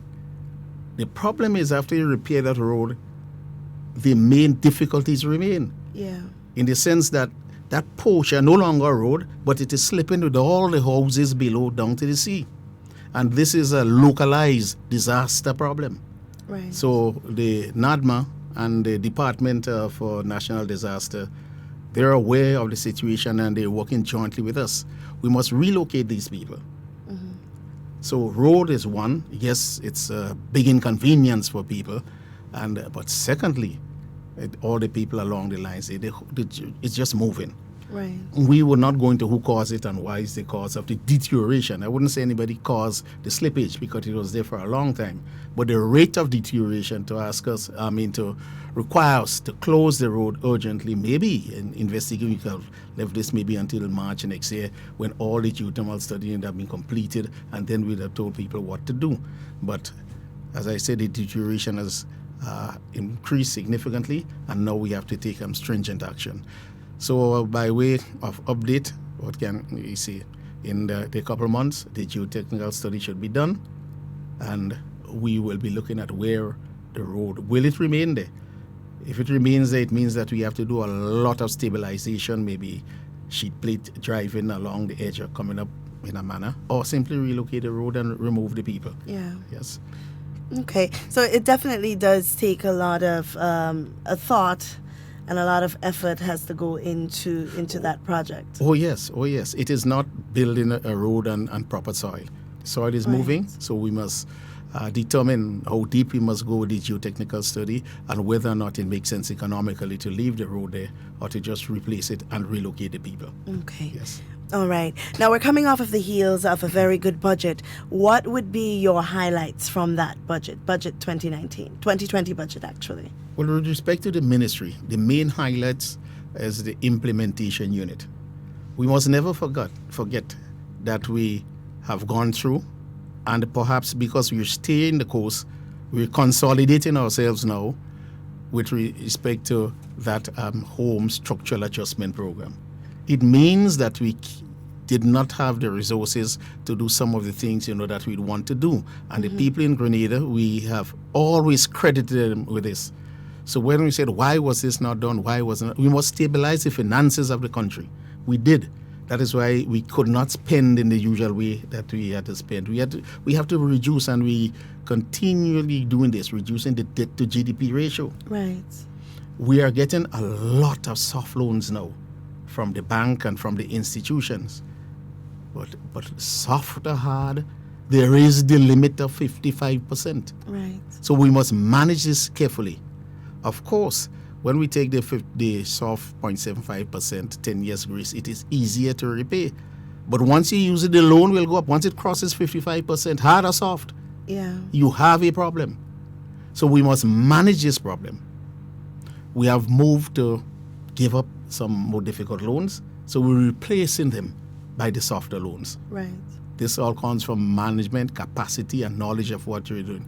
I want to remind us, we are all beautiful, smart, intelligent people. Sometimes we get angry and out of bound, and we paid a significant price for that during a specific period that I want to ask people to remember. Yeah. And that is why we are holding the course. So when we reach the 55%, we may be able to relax a little bit and get some more funds out. Now, for all these difficult programs and projects, we have to get them done. So our implementation rate was very low. It was in the 40-50%.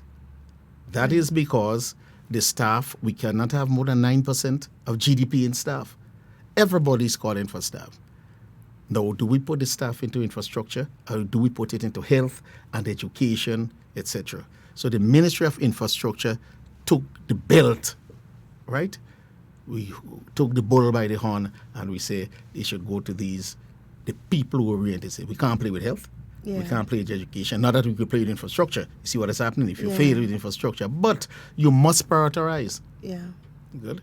And in prioritizing, we gave them the police and security. Our youth, we prioritize now. And so we've come out of the program, the 18-19, and now we're saying we must spend something now on infrastructure. And I want to give my colleagues this. Previously, there were some who had, well, I want my ministry to do this and my ministry must get this. This is a collective responsibility. And if you live through the cabinet system, how countries work, collective responsibility was put there for a reason. Yeah. Many of them gave up a lot of the little things on the fringes to see the Ministry of Infrastructure get the staff necessary to improve implementation. Once it is not the core component of education that will damage our young people, they gave the minister, they'll give it up.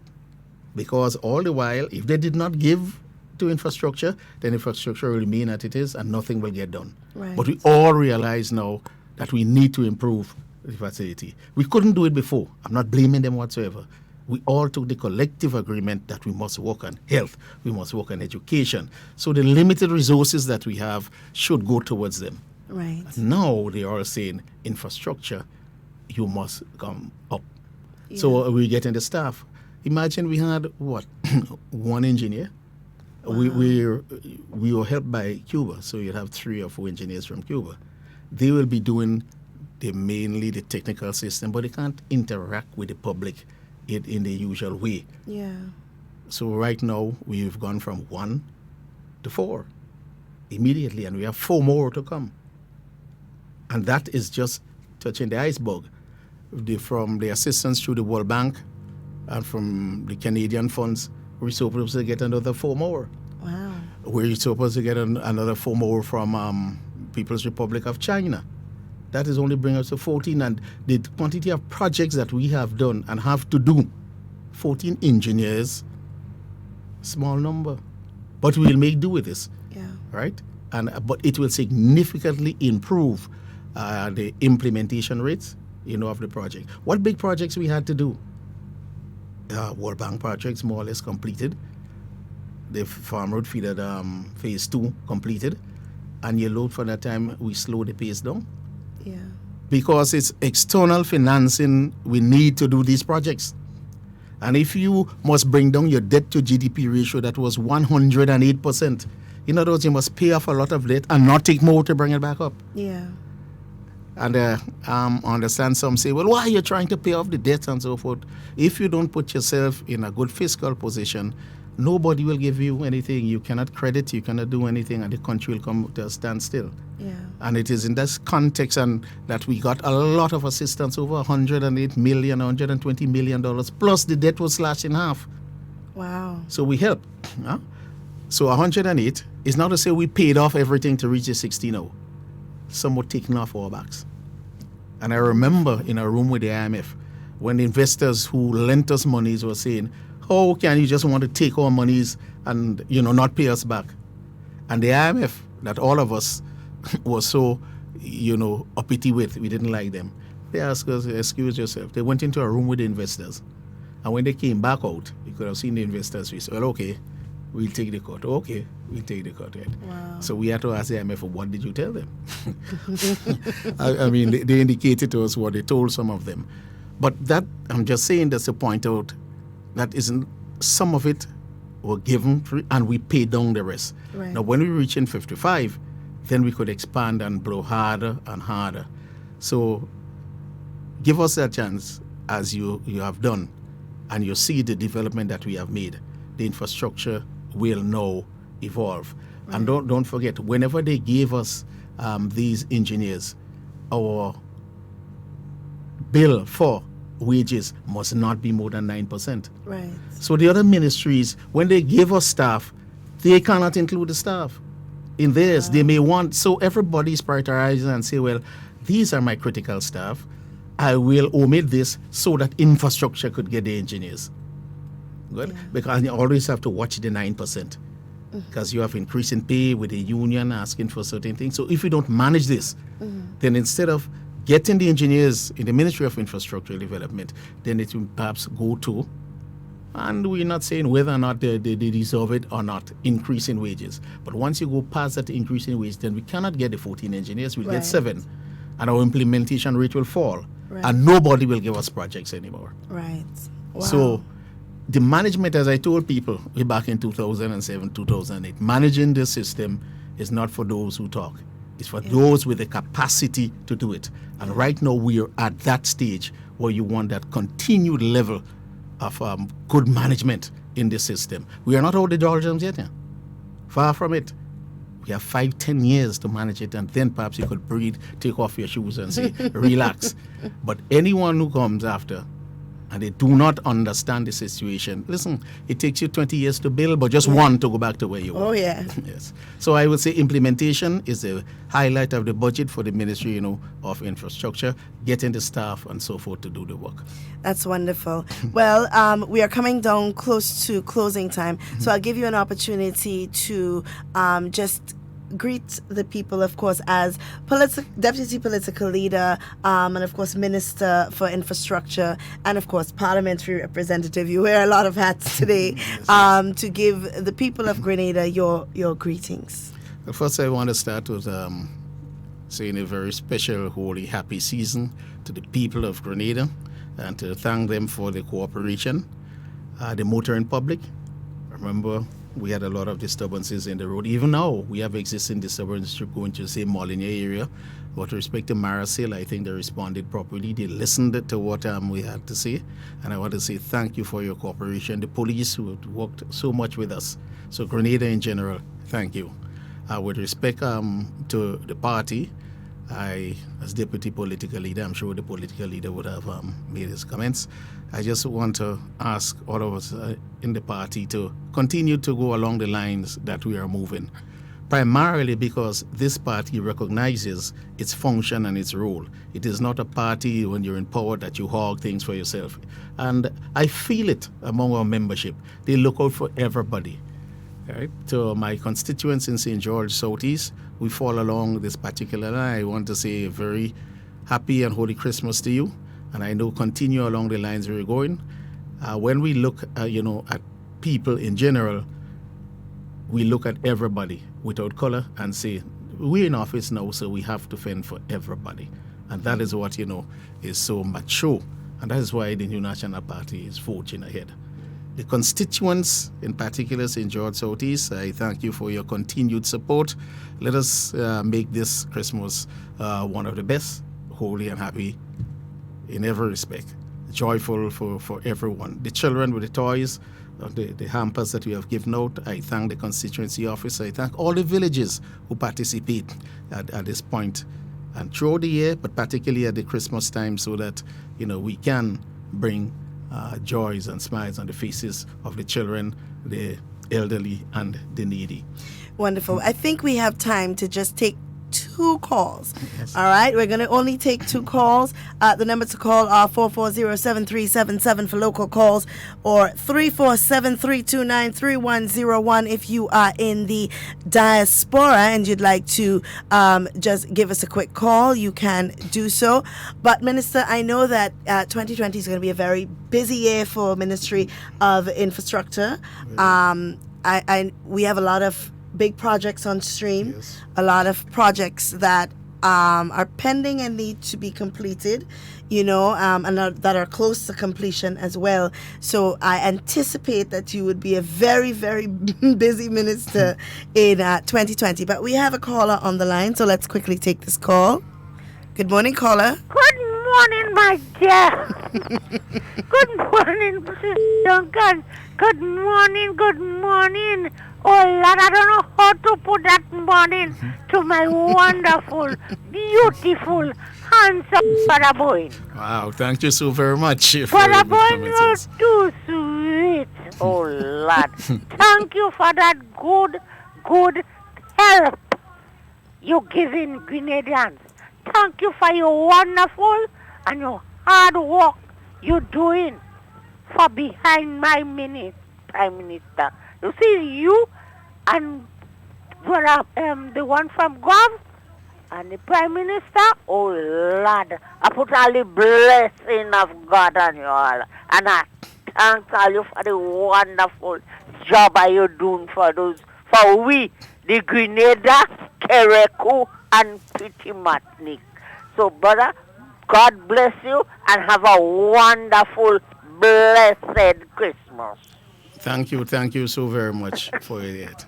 Okay, sweetheart. All right, Ms. Jacob. Okay. And on that line, I'll just ask the nation to continue to pray for me and others.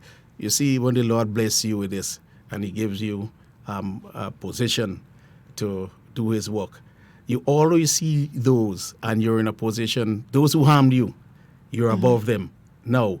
And you could either say, I forgive you, or you could bring the axe down with a heavy lime and so thing across there. I just ask the people to pray for us so that we must always recall God say to forgive 20 times. Absolutely. Guys, we can take one more call, and it seems like it's already coming in. All right, let's quickly take this call. Good morning, caller. Miss Duncan. Good morning, Miss Cammy. Merry Christmas, Good morning to Mr. Boyne, Minister Boyne. Good morning to you. I want to wish you a Merry Christmas and a bright and prosperous new year. And may the good Lord bless you and keep you. And as Ms. Jacob said, I want to thank you for this thing for us in Grenada. All the ministers, the LNP government, what it is for. We are 4 people in this country. So I want you to have a blessed day. And Merry Christmas again. Thank you so very much. I hope that we meet up, as we say in local parlance, bounce up during the Christmas season. All right. All right. Well, Minister, we are out of time for today. It seems like we have one more call coming in. We could take that one more call. Let's just take that one call. Good morning, caller. Good morning to you. Good morning. Oh, I'm so sorry. I missed my Prime Minister. I couldn't get through. Oh, no. But never mind. When our Prime Minister is speaking, we have to stand up to attention. So this morning, I take the opportunity to wish Mr. Gregory Bowen a wonderful Christmas, a blessed Christmas to he and his family. And yes, we are continuously praying for them because our country is doing good, and I'm very, very proud to be a Grenadian because I know I have a Prime Minister and wonderful ministers behind him who represent us. So we too should stand tall and be counted as Grenadians. Have a wonderful Christmas, Mr. Bowen. And God bless you. Bye-bye. Thank you so very much. Hey, hello? Hello? This call is coming from Carriacou. Great. It's lovely. Thank you so very much. All right, guys. And we are out of time. Of course, we would like to wish all of you here from the Hard Talk family throughout the length and breadth of Grenada a very, very Merry Christmas and a bright and prosperous New Year. Please stay tuned with us for the next upcoming days. We have all of the Christmas messages from all of our parliamentarians, along with the Commissioner of Police and the Governor General, will be aired on the program. Of course, I'll be looking forward to speaking with you again on the 2nd of January. But in the meantime, have a safe and enjoyable Christmas. And of course, in all that you do, be safe, be secure. We want to be talking with you and not about you. Enjoy the remainder of your day.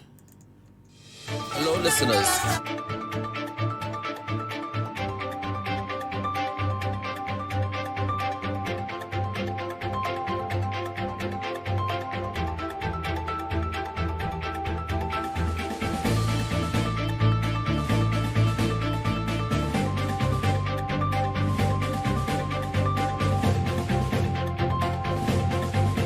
PWU and TAU accepts government's recommended wage increase of 12% following a majority vote by members ending the deadlock. We'll have details to this story and more in the National Report.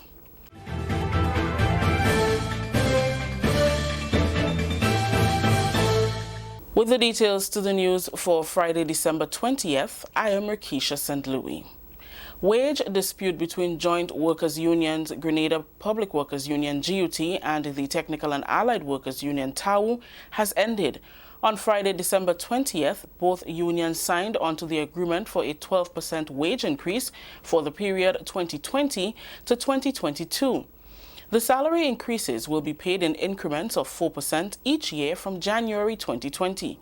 Following months of deadlock, the union members recently voted on the government's proposed wage offer.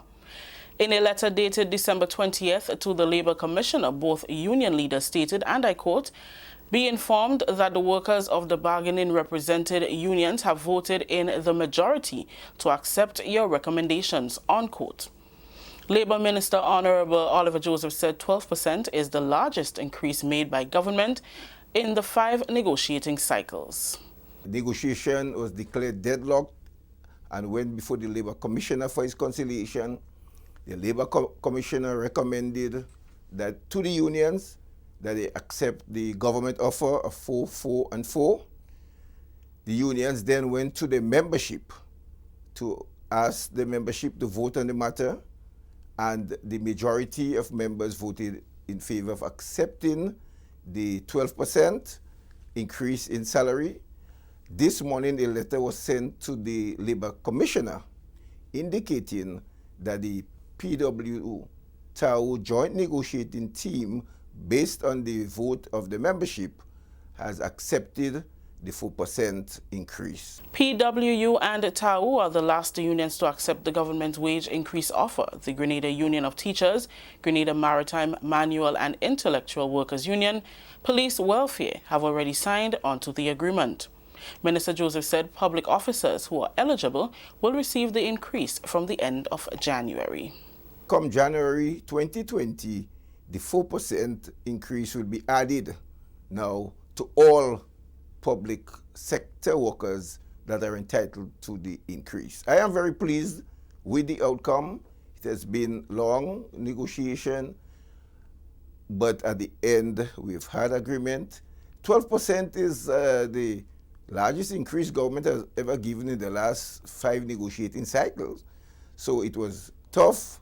Government have to make a lot of adjustment in order to meet the commitment agreed to. But as a caring government, we are prepared to ensure that our workers' standard of living is improved, that they are in a better position to contribute to economic development. The government is hopeful that from 2020, salary will not be the only aspect of the public service that will increase, but also productivity. See now an increase in productivity. That is what I, as a minister, we like to see, and the government would like to see increase in productivity in the public sector. Grenada's under-15 cricket team returned home on Thursday night after capturing the 2019 Winlot Inc. Windward Islands tournament in St. Vincent and the Grenadines. Team Grenada won 5 of the 6 matches played at the match against St. Vincent and the Grenadines was abandoned due to a wet outfield and only 9 overs of play was possible. The team on exiting the arrival launch was met by Sports Minister Senator Norland Cox along with members of the Grenada Cricket Association and family members. Manager of the under-15 squad, Johnson Richardson, says the loss in 2018 to St. Lucia was the driving force behind the team's hard work to take the title in 2019. We are extremely happy that we are back on island, and as you can see, the guys are weighing the medals and the trophies and so on, an indication that we did excellent work in St. Vincent. And it's all come down to the level of work that was put into the team preparation leading up to this particular tournament. Last year we lost the tournament to St. Lucia, but of course this year they didn't stand a chance. We beat them on 2 occasions, and of course the guys work really hard. The captain led by example, Cotson Murray. Excellent captain. He was a third leading run scorer in the tournament with a 100 and I think it's 74 somewhere around there. And when the champion with the bat was Ryan Mitchell. Johnson says at the end of the day, it was a total team effort and the selection of the 7 players on the Windward Island team speaks a volume for the hard work exhibited with the bat and ball by his cricketers. At the end of the day, we were able to secure 7 places on the Windward team. I think that to us is the icing on the cake for this team. I think it's the first time we had so many players on one Windward team. And this again is an indication of the level of work that was done all day in St. Vincent. Well, I want to take this opportunity to thank everyone for their support, their contribution, the parents who was there with us right through. They wasn't there in body, but they were there online, in spirit and everything. Once again, I want to say thank you on behalf of the Grenada Cricket Association. Sports Minister Senator Norland Cox commended the team, saying that they are true champions, dominating the entire tournament. Unbeaten, and not just unbeaten, they won by significant margin, so we really want to congratulate them for what they have done. Before they left, I had an opportunity to have a conversation with them, and it seems like I have to add one more prize because didn't give a commitment for the person making the most runs and the person taking the most wickets. But I didn't cater for the MVP, so we had to give an extra prize for the MVP. So that's a commitment from me in that regard. We must recognize the Grenada Cricket Association for what they've been doing for the development of our boys. And Coach has been working very hard with them. He has been with them through thick and thin. And last year was very hard. I had an opportunity to be with the boys last year in St. Lucia, and it was a tough loss.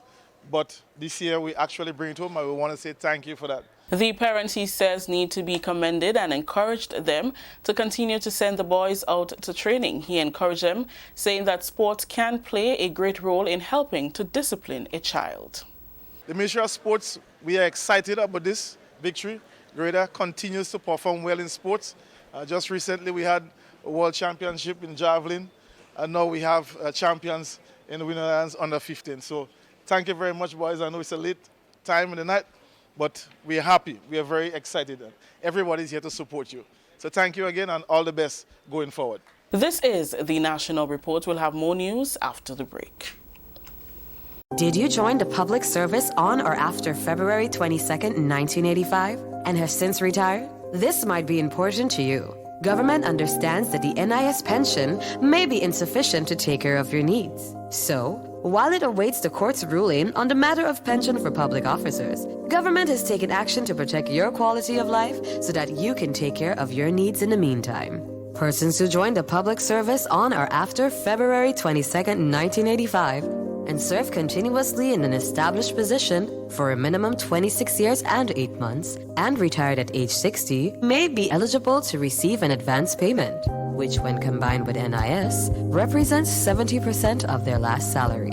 For more information, call or visit the Pension Secretariat in the Department of Public Administration, Ministerial Complex, 440-3767. Welcome back. Various players in the water industry were exposed to best practices in water resource management for 4 days, as we hear in this report. The workshop was well received. A greater appreciation of water quality and aspects of sampling and testing was generated among key stakeholders that participated in a 4-day workshop at the National Stadium. The workshop, which ran from December 17th through 20th, was organized by the Ministry of Agriculture in collaboration with the Global Water Partnership Caribbean in our efforts to build capacity for effective water quality management for successful implementation of the Sustainable Development Goal 6 linked to Integrated Water Resources Management, or IWRM. The quality of water can affect the quality of food produced, contaminate the environment, as well as cause diseases and illnesses. Over the 4 days, the participants explored areas such as water quality management and emerging pollutants in water and wastewater, water quality sampling procedures, parameters, station, equipment, techniques, and analysis. Participants say that the training facilitated by Mr. Alphonsus Daniel, an expert in the field, was well received. Learning about the quality of water is very important for health and safety, because we know water affects in many ways. Most of the activities that we carry out on a daily basis involves the use of water. So having the knowledge of the quality of water you have is very critical. This will definitely enhance the quality of work I do on a daily basis. It will help me to better produce higher standards of quality water to customers.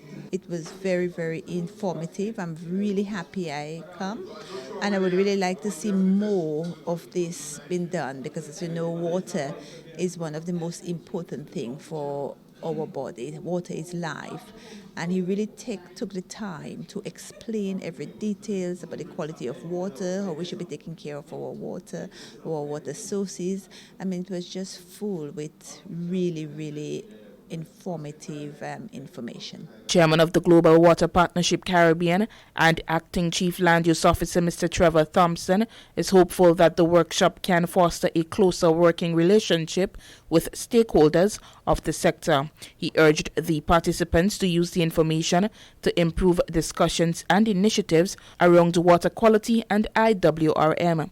The aspiration is for the ministry to implement a water quality sampling, testing and analysis program. The data is critical. The information is critical, because that is what you use to support your case, or you can make your case or break your case, right? So going forward, we will implement a water quality sampling, testing and analysis program.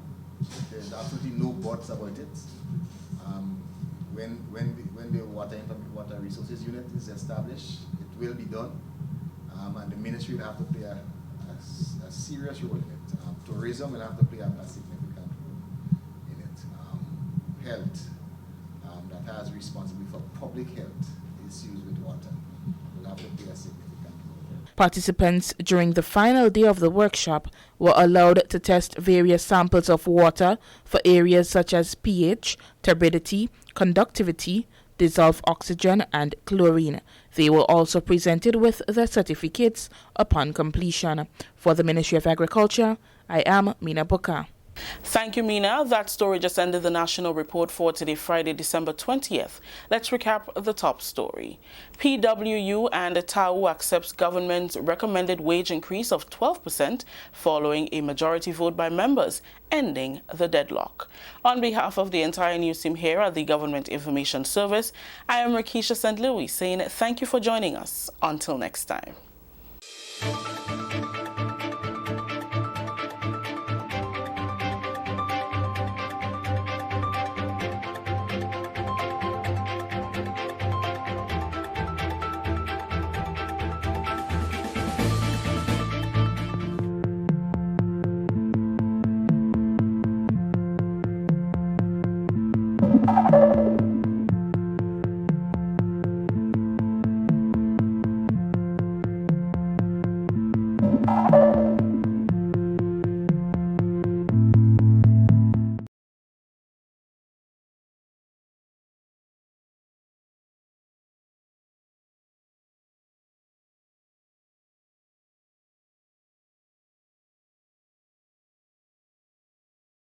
CBI means citizenship by investment. It means persons who are desirous of becoming Grenadian citizens, who don't qualify under the other categories that I'll speak of in a minute, can become citizens of the country by investing in Grenada. You see, there are various ways you can become a citizen. You can become a citizen by birth. You can become a citizen by descendant. For example, mothers, grandmothers can apply for their kids. Or you can become a citizen by investing a substantial amount in our economy to help our development. Now, CBI programs, called by other names, exist in the United Kingdom, United States, and Canada. I remember when I was in Canada in the 1990s when Hong Kong was going back to China, many Chinese became Canadian citizens through investing in Canada. In the US, you have programs where you can invest maybe $500,000 or some other amount and become a citizen. So you become a citizen of the country. In the US, you don't become a citizen, you may become a resident of some sort. But in Grenada, we have, as in other Caribbean countries, as in many European countries, persons who are desirous of becoming citizens of other countries besides the one that they were previously citizens of can invest in Grenada and become citizens. In our case, you have two ways in which you can do it. You can apply under Section 10 of the Act, which says you invest a certain amount. I think it would be in the region of $200,000 US, $500,000 EC, and that's an investment directly to the government. Or you can invest in one of the projects that the CBI has approved. So you have Kiwana Bay, you have the Leverer project, we have the Range project in St. David's. In fact, we are getting 2 hotels in St. David's now, a Six Sense Hotel, which is a high brand, and the Intercontinental, which is another high brand, through people coming and investing in the projects and becoming Grenadian citizens. So that is CBI. It's used in many countries in the world, as I said, including the United States, United Kingdom, Malta, Moldova. Countries all over the world have the CBI programs through which they attract investment into the country through persons who are desirous of becoming citizens. Minister, just explain a little bit more. One of the benefits is getting a passport. Does that passport allow them to have all the rights and privileges as a regular citizen? When you become a citizen of Grenada, yes, you have rights and privileges of a Grenadian. Some people talk about the right to vote, for example. Grenadians have the right to vote wherever they are, but they must be resident. Remember that the electoral laws govern who can vote. So, for example, a Grenadian who lives in the United Kingdom, who's become a citizen by virtue of descendants, for example, they cannot just pick up and come and Grenada to vote. They have to come register, they have to come live, they have to come stay here. Yes, so they have the rights of Grenadians, but those rights must be in keeping with all of the laws of the country. And remember too, when persons apply to become CBI citizens, due diligence of a significant nature is done on them. So the local financial intelligence unit looks at them. We have cooperation with the Americans, the Chinese, cooperation with all of these entities who ensure that the persons who become citizens are of good character. Not only don't have a criminal record, but they have good character. So that is done initially if, of course, they violate any laws subsequent to becoming a citizen. Then the area or the jurisdiction in which they commit the crime or whatever act will deal with them. So if they commit an act in Spain or in Germany or in Grenada, the laws of the country will govern them, yes. Looking at the statistics from the CBI, I realize that there has been an increasing number of persons being denied. Are you able to share what are the reasons for denying citizenship? Denying the application through CBI? Of course. Because as I said, due diligence is done, and anything that comes up that suggests that a person is not of good character, the government denies. You know, as you journalists say in writing your stories, when in doubt, you leave out. And that is what we do in terms of CBI. And applications, not only through CBI, but remember, persons apply through residence in Grenada for citizenship, people apply through descendancy. So anything that suggests that this person is not the kind of person. Remember, for example, places like Canada or the United States. You go to the United States tomorrow and you apply for a green card, as many of our people do. They do their checks. You have a criminal record. The same checks that all countries do, we do. So it is not anything underneath or peculiar about CBI. The US has it, as I said, the United Kingdom have it, Canada has it, and all of them do the due diligence to make sure the people you attract. You see, small countries like ours have to attract investment. We get investment, foreign direct investment, or we can have local investment. The capacity of locals to invest is limited, as we're well aware, in terms of our own capacity as a small island developing state. So we have to attract foreign direct investment. You can get it by somebody just coming and say, listen, I want to build a hotel, or you can give an incentive. You have to incentivize, be it through concessions, be it through whatever proposals. The CBI is such a mechanism through which we incentivize persons to come to Grenada to build hotels. So the people of St. David's, for example, in the next 2 years, in 2022, they will have 2 hotels, Intercontinental and Six Sense. And that comes as a result of the CBI program. It's good for the people of St. David. We must also have projects in agriculture. We must have projects in sport.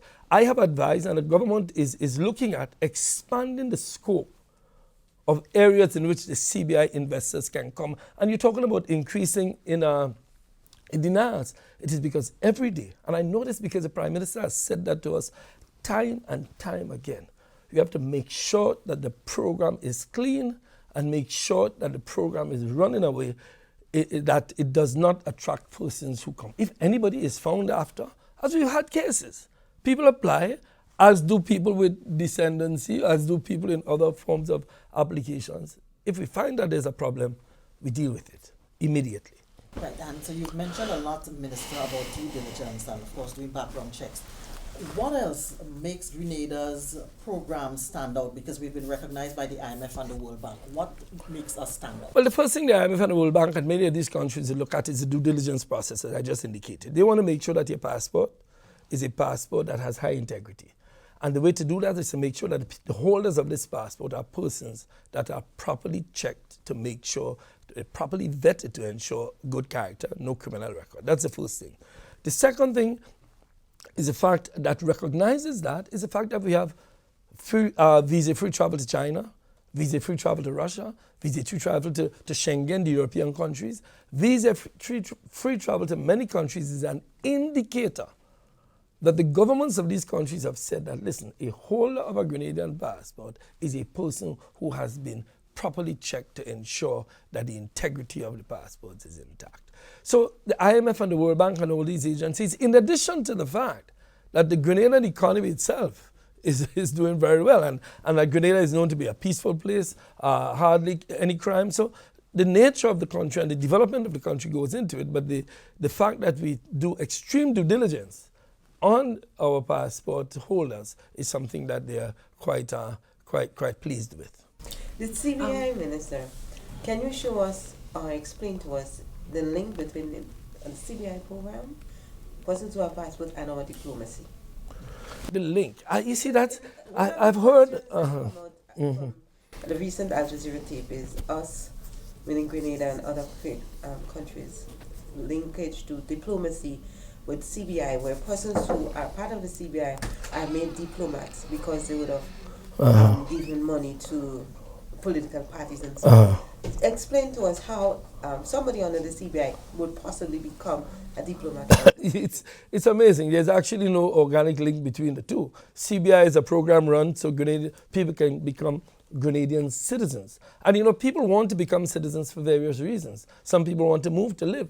Some people just want to have a second citizenship in terms of allowing them to access. For example, I'm sure if I came into this room today and I said, everybody inside here can get a Canadian citizenship, or everybody inside here can get US citizenship, I'm sure each one of you here will put up your hands in the air and say, why? So that you can have ease of travel to the United States. Not that you want to go live, but you want to have ease of travel. I'm sure many of you here have access to the United States. Similarly, a holder of a Grenadian passport can have ease of travel to Russia, to China, to the European countries. So it is a convenient document for them. And what do we get in return? It's the Six Senses Hotel in St. David's, the Intercontinental Hotel in St. David's, the Kwana Bay Hotel, the Leverer Project. We get investment into the country, which is the obligation of our governments. And all governments. I remember being part of the previous government. The previous government, towards the last years, actually agreed and began the process of resetting the CBI program. In fact, I have speeches that I made as Minister of Tourism in the latter days of my experience in the previous government, where we said that CBI was incorrupt. So I don't think there's anybody across the political spectrum in Grenada who disagree with the CBI program. I think that apart from the fact that other countries have it, and I said other countries through the region and the United Kingdom and so on, we in Grenada, I think across the political spectrum, agree the value of CBI. Now, there's all kinds of speculation as to whether or not the integrity of the program and so on and so forth. But I think we all agree on CBI. Now, with respect to diplomats, that has nothing to do with CBI. Let me explain the diplomatic side of stuff. The CBI I've just spent some minutes on. We in the Ministry of Foreign Affairs conduct the diplomacy of our country. There are about 192 countries in the world, and we have to conduct diplomacy with all of them. It's a very expensive proposition. So we have established embassies in Brussels, in London, in New York, in Washington, in Toronto we have our Consul General, in Moscow we have embassies. The problem is that in order to finance these embassies, if you're well aware of the cost of financing, it is difficult to have our embassies throughout the world. So we have processes where we have consul generals. So somebody, for example, who lives, a Grenadian who lives in a country like India, we will appoint somebody honorary consul where it does not cost anything to the government of Grenada. There is no cost. And what they do is conduct our diplomacy there free of cost to us. But in order to conduct that diplomacy, they must have a diplomatic passport and some diplomatic position. But that does not, remember, that there are two kinds of diplomats. There's the diplomats assigned to the country, they get immunities, and diplomats who don't have immunities. Now, what does that mean? For example, we have appointed an ambassador to the United States, Excellency Yolan Smith. She's appointed and paid for from Grenada. Very expensive for us. And she conducts diplomacy in Washington with the United States and with the Organization of American States. We pay for that. And we pay enormous amounts for that. In fact, there's a big debate throughout the Caribbean where governments are shutting down some embassies because of the cost. Because it means less health care, less housing, less education. So we may decide, for example, we want to have a diplomatic contact in India. And in India, we found somebody who may be a Grenadian, may not be a Grenadian, who wants to conduct and assist us in the conduct of our diplomacy for several reasons. It may be that they're interested in Grenada. It may be that they're interested in business, whatever it is. But they assist us as honorary consuls. So what do? We provide them with a diplomatic passport so they have access to the halls of power within India.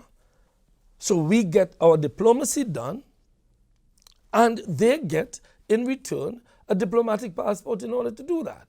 There is nothing untoward about that. In fact, all countries in the world conduct their diplomacy in that way.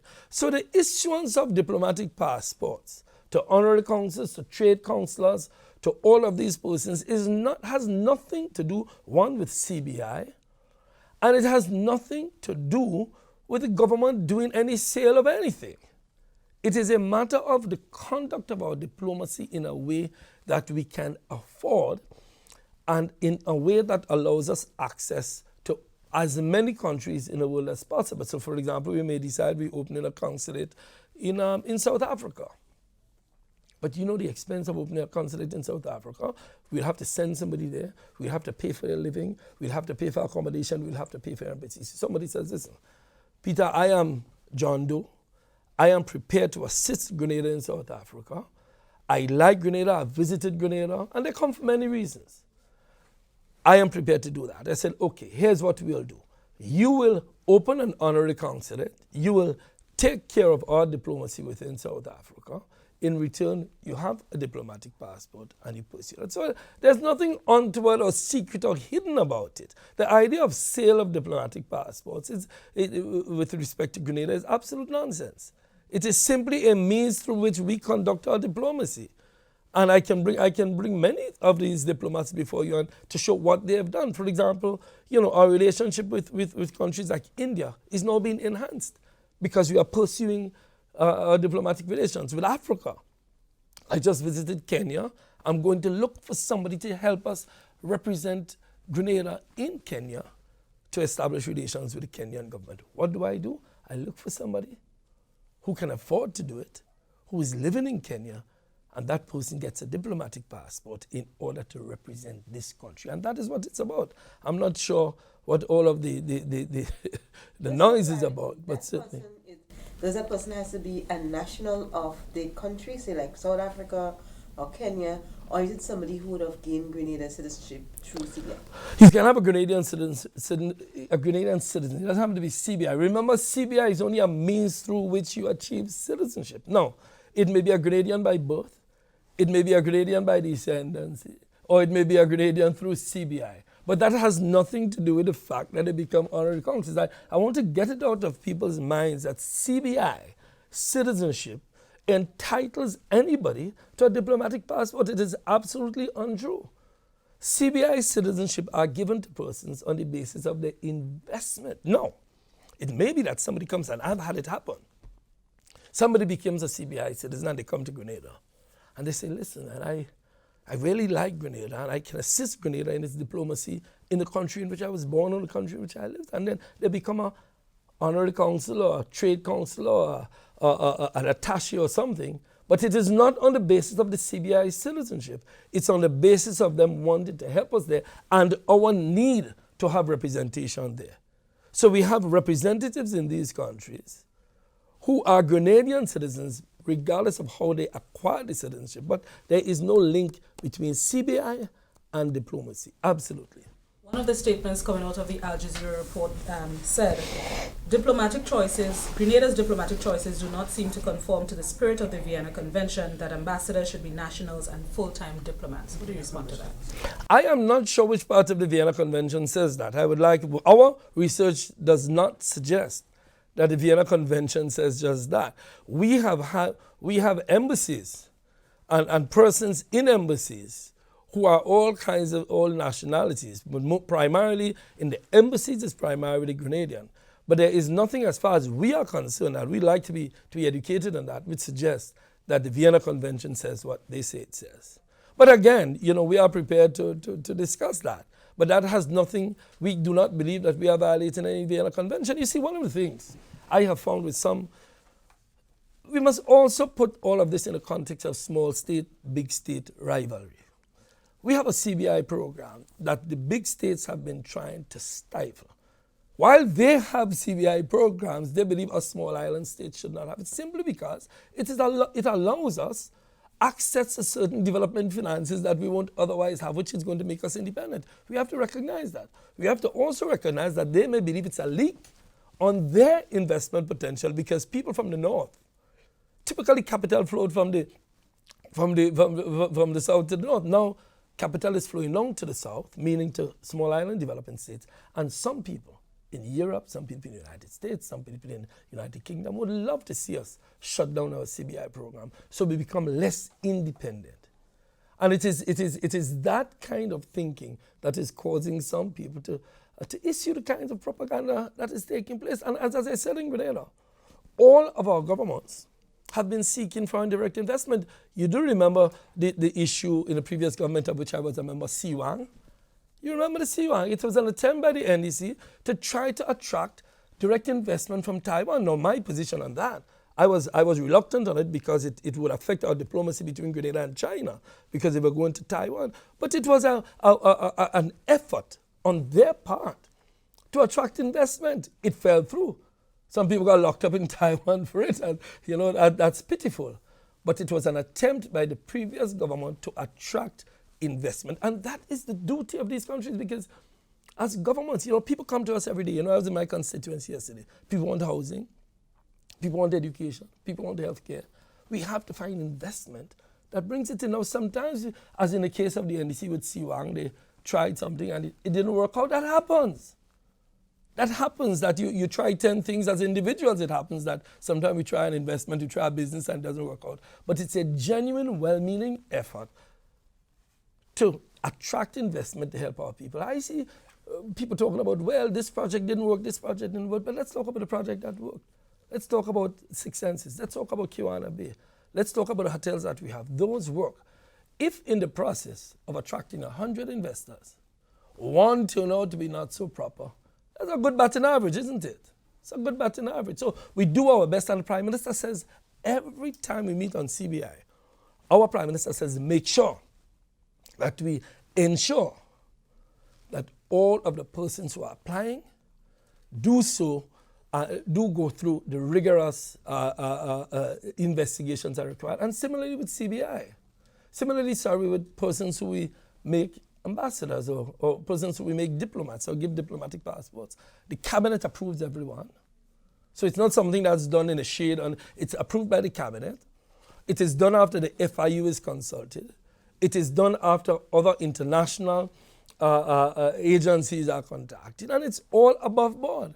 Nothing shady going on in the night. So of course, Al Jazeera and other news media, it sells good media to have these kinds of stories. But the truth is that our diplomacy, our CBI, is conducted in a very upfront way and in a way, in our view, that deals with all the problems. Now, as we go forward, whatever problems arise, you try to solve them. You had the shrimp farm issue. Yes, it was an issue. The Prime Minister said publicly we have to investigate it. Laws were passed subsequent to that issue to ensure it does not repeat. So it is not something that we say, listen, there's no problem. There was a problem. But we have to ensure that as we proceed, as we develop, as we try to attract investors, we deal with all of the potential problems that arise. Mentioned in the shrimp and farm investigation, any update? I don't have any update. I know the Prime Minister is in touch with the agencies that are doing it. I don't have any detailed update. The Prime Minister himself will make an announcement when that is found out. But again, we recognize that there were difficulties with it. We recognize, but the idea it was a Prime Minister's investment. He's going to deal with that issue of people alleging that he has investment there. He's going to consult on that with his legal people. But for us, it was an example of one of the problems that we have to solve in developing a truly rigorous due diligence process in bringing in these investors. Minister, how does the whole issue of immunity and all that tie into everything? Immunity. Okay, that's a big issue. Immunity. The fact that somebody has a diplomatic passport does not give them immunity from anything. Let me see if I can, in a minute, explain this. When you appoint an ambassador to Moscow, to New York, to Washington, to Trinidad, you applied to the government to grant immunities to the ambassador to the country. So the ambassador in New York, for example, or the ambassador in Washington will be granted immunity from the receiving state. We do not give immunity. We cannot give immunity. Immunity is granted by the state in which the person is appointed. So the first thing you do is send a letter saying, I would like to appoint, Linda Strako or whoever to become our ambassador in Washington, D.C. They send back a letter saying, yes, we accept her and we are prepared to grant immunities. We've had in the past, and we know the case of Decima Williams during the Revolution. Revolution attempted to appoint Decima Williams and the United States said no. So she was not granted any immunities. She was thus there representing us at the OAS. Now, when they grant immunities, it is a matter for them to enforce that. The fact that we give somebody a diplomatic passport to be an honorary consul or to be any kind does not give them any form of immunity. A diplomatic passport, our PSs, many of them have diplomatic passports, our senior officials have diplomatic passports or official passports. Having a diplomatic passport does not give the holder any kind of diplomatic immunity in and of itself. In order to get diplomatic immunity, the receiving country and the countries in where we have ambassadors would be Brussels, Russia, London, China, New York, Washington, Caracas, and Havana. Those countries, the ambassadors there would have immunity in those countries. The other diplomats we speak of, the honorary consuls and other holders of diplomatic passports, have no form of immunity because we cannot. The fact that I give Leslie Ann Johnson a diplomatic passport does not make you immune for any prosecution of a crime. It doesn't mean you can walk down, as President Trump said, for Fifth Avenue and shoot anybody and you get off. There's no diplomatic immunity by giving a passport. It's a receiving country, the US or China Russia or London that gives diplomatic immunity. The Al Jazeera report also accuses that countries that use the CBI program use funds raised in the program to stay in power, including Grenada in the last... By aiming to stay in power, to build a pillar below under the power to keep it up? Meaning what? Meaning you use it to finance your election campaign. That's... You use it for different products that would encourage votes here. Like what? Like building 2 hotels in St. David? Like building a hotel in Levera? If building 2 hotels in St. David tells the people of St. David, listen, this government is a good government, sure. But certainly, all of the CBI funds goes through the Treasury, and you can ask the CBI for accounting of money, all the money. It is a program, and as I said, the previous government accepted CBI. Nobody can't go and take CBI money. You see, people believe running government is like a pankwai. There are rules, and the CBI, either the donation money, which goes through Section 10, or the Section 11 money, is monitored in accounts by the government. So no, the short answer to the question, that is highly impossible for that to happen. Now, if Al Jazeera is saying that the CBI program helps develop the country, helps us build schools, helps us build hospitals and health care, and helps us build hotels and give jobs to people, and as such the government is re-elected, tell Al Jazeera I plead guilty. Because the fact is that yes, it helps develop the country, but it is not, CBI money cannot be taken by Prime Minister Mitchell or any minister of government, because it goes into the Treasury and the accounting is given for how the money is used. The developers who develop these hotels, they are the ones who receive the bulk of the money to develop the hotel. And that money is accounted for in an escrow account being held by local banks. So, no, the short answer, my dear, is that no, that's just wild, creative propaganda.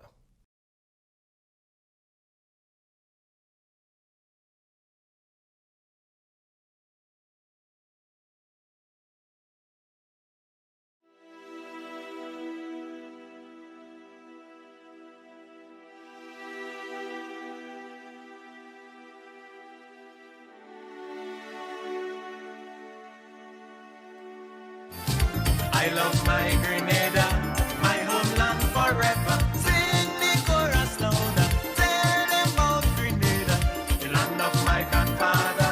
She will always prosper. Oh, my Grenada, land of kings and culture. Pure Grenada, the small but beautiful and unspoiled tri-island state of Grenada, Carriacou and Petite Martinique, is located in the Caribbean with a population of just about 100,000 people. Led by Eric Matthew Gary, Grenada got its independence in 1974 from Great Britain and had 7 prime ministers since independence. Keith Mitchell is the country's sitting prime minister and is also the longest-serving prime minister in Grenada's history. He is described as one of the most visionary, respected, and accomplished leaders in the world. The large majority of Grenadians are happy with his leadership, and in 3 national elections, the people have voted and gave his party an unprecedented clean sweep at the polls. Prime Minister Mitchell has guided Grenada through difficult periods such as the rebuilding process after the passage of Hurricane Ivan in 2004 and the rebuilding of the economy after 5 years of the NDC administration that ran 2008 to 2013. During that period, the NDC government became bankrupt and was unable to manage the economy. They had to resort to selling multiple government properties to the NIS to pay salaries of public workers. At no time during that period was any public officer able to get an increase in salary or increments owed to them. The NDC government was plagued with infighting and scandal. After just 2 years in office, the NNP government paid public officers increases and increments owed to them for the period 2009 to 2012 to the tune of $58 million. An additional 10% increase in salaries was paid for the period 2017 to 2019. A total of over $110 million was paid during these periods. Officers have been relieved from financial uncertainty as they have been receiving salaries on time every month thereafter. With support from social partners, government was also able to successfully implement a 3-year homegrown structural adjustment program. As a result of this remarkable leadership and ability to manage the economy, the World Bank, in 2018, recognized Prime Minister Mitchell as the most outstanding finance minister in the region. The country continues to move on an impressive upward trajectory and is promoted as a model destination and economy not merely in a regional but international basis, as investors have been finding Grenada to be a safe, peaceful and excellent climate to do business. But how is the NNP government seen locally? The party has been branded by the majority as a party for all that has transformed the economic landscape of the country while providing for the social needs of ordinary people, especially the poor and vulnerable. This social approach of the government has been attacked and labeled by the NDC for the needy and greedy. Although this labeling has angered many Grenadians across party lines and has attempted to sow seeds of discord among various socio-economic groupings, the NNP has remained steadfast in its philosophy and continues to support the poor and vulnerable. Over the last 7 years, over $70 million was spent on house repair. Additionally, 353 housing units were distributed to families throughout Grenada, and 647 more are currently under construction. Hundreds of scholarships are granted every year as a strategy to lift families out of poverty and to empower them. That is why the government spends more than $50 million every year to support Grenadian students studying at universities in Grenada and abroad. As a means of providing further support to families, government paid out over $17 million through the SEED program to assist parents to support their children's education and to meet the basic needs of senior citizens. The government plans to further expand its social programs in 2020 so more people can benefit. To be able to sustain these social programs while at the same time investing in major capital projects such as road enhancement and community development initiatives, government has adopted a multifaceted approach to raise revenue. One such means is the Citizens by Investment program, which has led to significant investment opportunities. This has had a ripple effect, resulting in thousands of jobs for locals and increased business for local companies. It has also reduced the need for increased taxes. In addition to the many projects already started, such as the Silver Sands Hotel, which opened about a year ago, at least 4 more hotels are earmarked to start construction work in St. Patrick's and St. David's. Projects that will rebound to significant benefits for people in the rural parishes, including farmers, fishermen, and the unemployed. This multi-pronged approach to economic development can explain why the government, on returning to the office, has been able to reduce unemployment figures from over 40% under the NDC in 2013 to 15.1% in the first quarter of 2019. Government's focus is now on developing a comprehensive training program to prepare people for thousands of jobs that are forthcoming. The government must be credited for a huge reduction in the national debt. During the 2008 election campaign, the NDC accused the NNP of incurring high national debt, but the NNP has always argued that the debt, which was incurred mainly for major government projects, is not the real issue. The party has explained that the most important issue regarding the national debt is the country's ability to repay its debts. With this philosophy in mind, government was able to successfully reduce the debt to GDP from 108% to 55.8% in just 7 years. This outstanding achievement provides additional room for government to create far more opportunities for the people of Grenada, Carriacou, and Petite-Martinique. On November 19th, during his annual budget speech, Prime Minister Mitchell announced a $1.46 billion budget. One of the biggest focus of the government in this new budget will be to improve healthcare services. Already, millions have been committed to a national health insurance initiative, and JIPA, a US-based company led by a Grenadian, Dr. Castroned, was contracted to lead the process. Responding to a recent video created by a foreign company, coordinated and marketed by opposition elements in Grenada, with the intention to destroy the reputation of Prime Minister Mitchell and to destabilize the government, key supporters of the ruling party say that it is unfortunate that opposition elements in the country will choose to put selfish ambitions and party politics before country, going out of the way to discredit the country internationally with lies and rumors. But Prime Minister Mitchell says his focus now is on building Grenada and providing opportunities for the people, and as a result, he will not allow himself to be drawn into an opposition's strategy aimed at derailing the success of the country.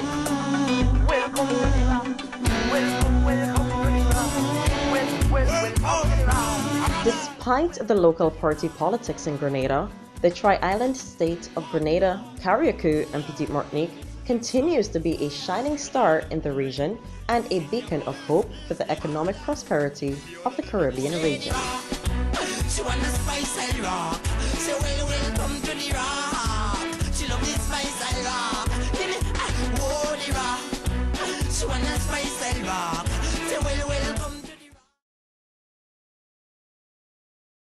Stay up to date with all that's happening with the new national party, NNP. Send us a message via text or WhatsApp on 405-8683 with your name, email, and constituency. Stay in the know with NNP. Get updated.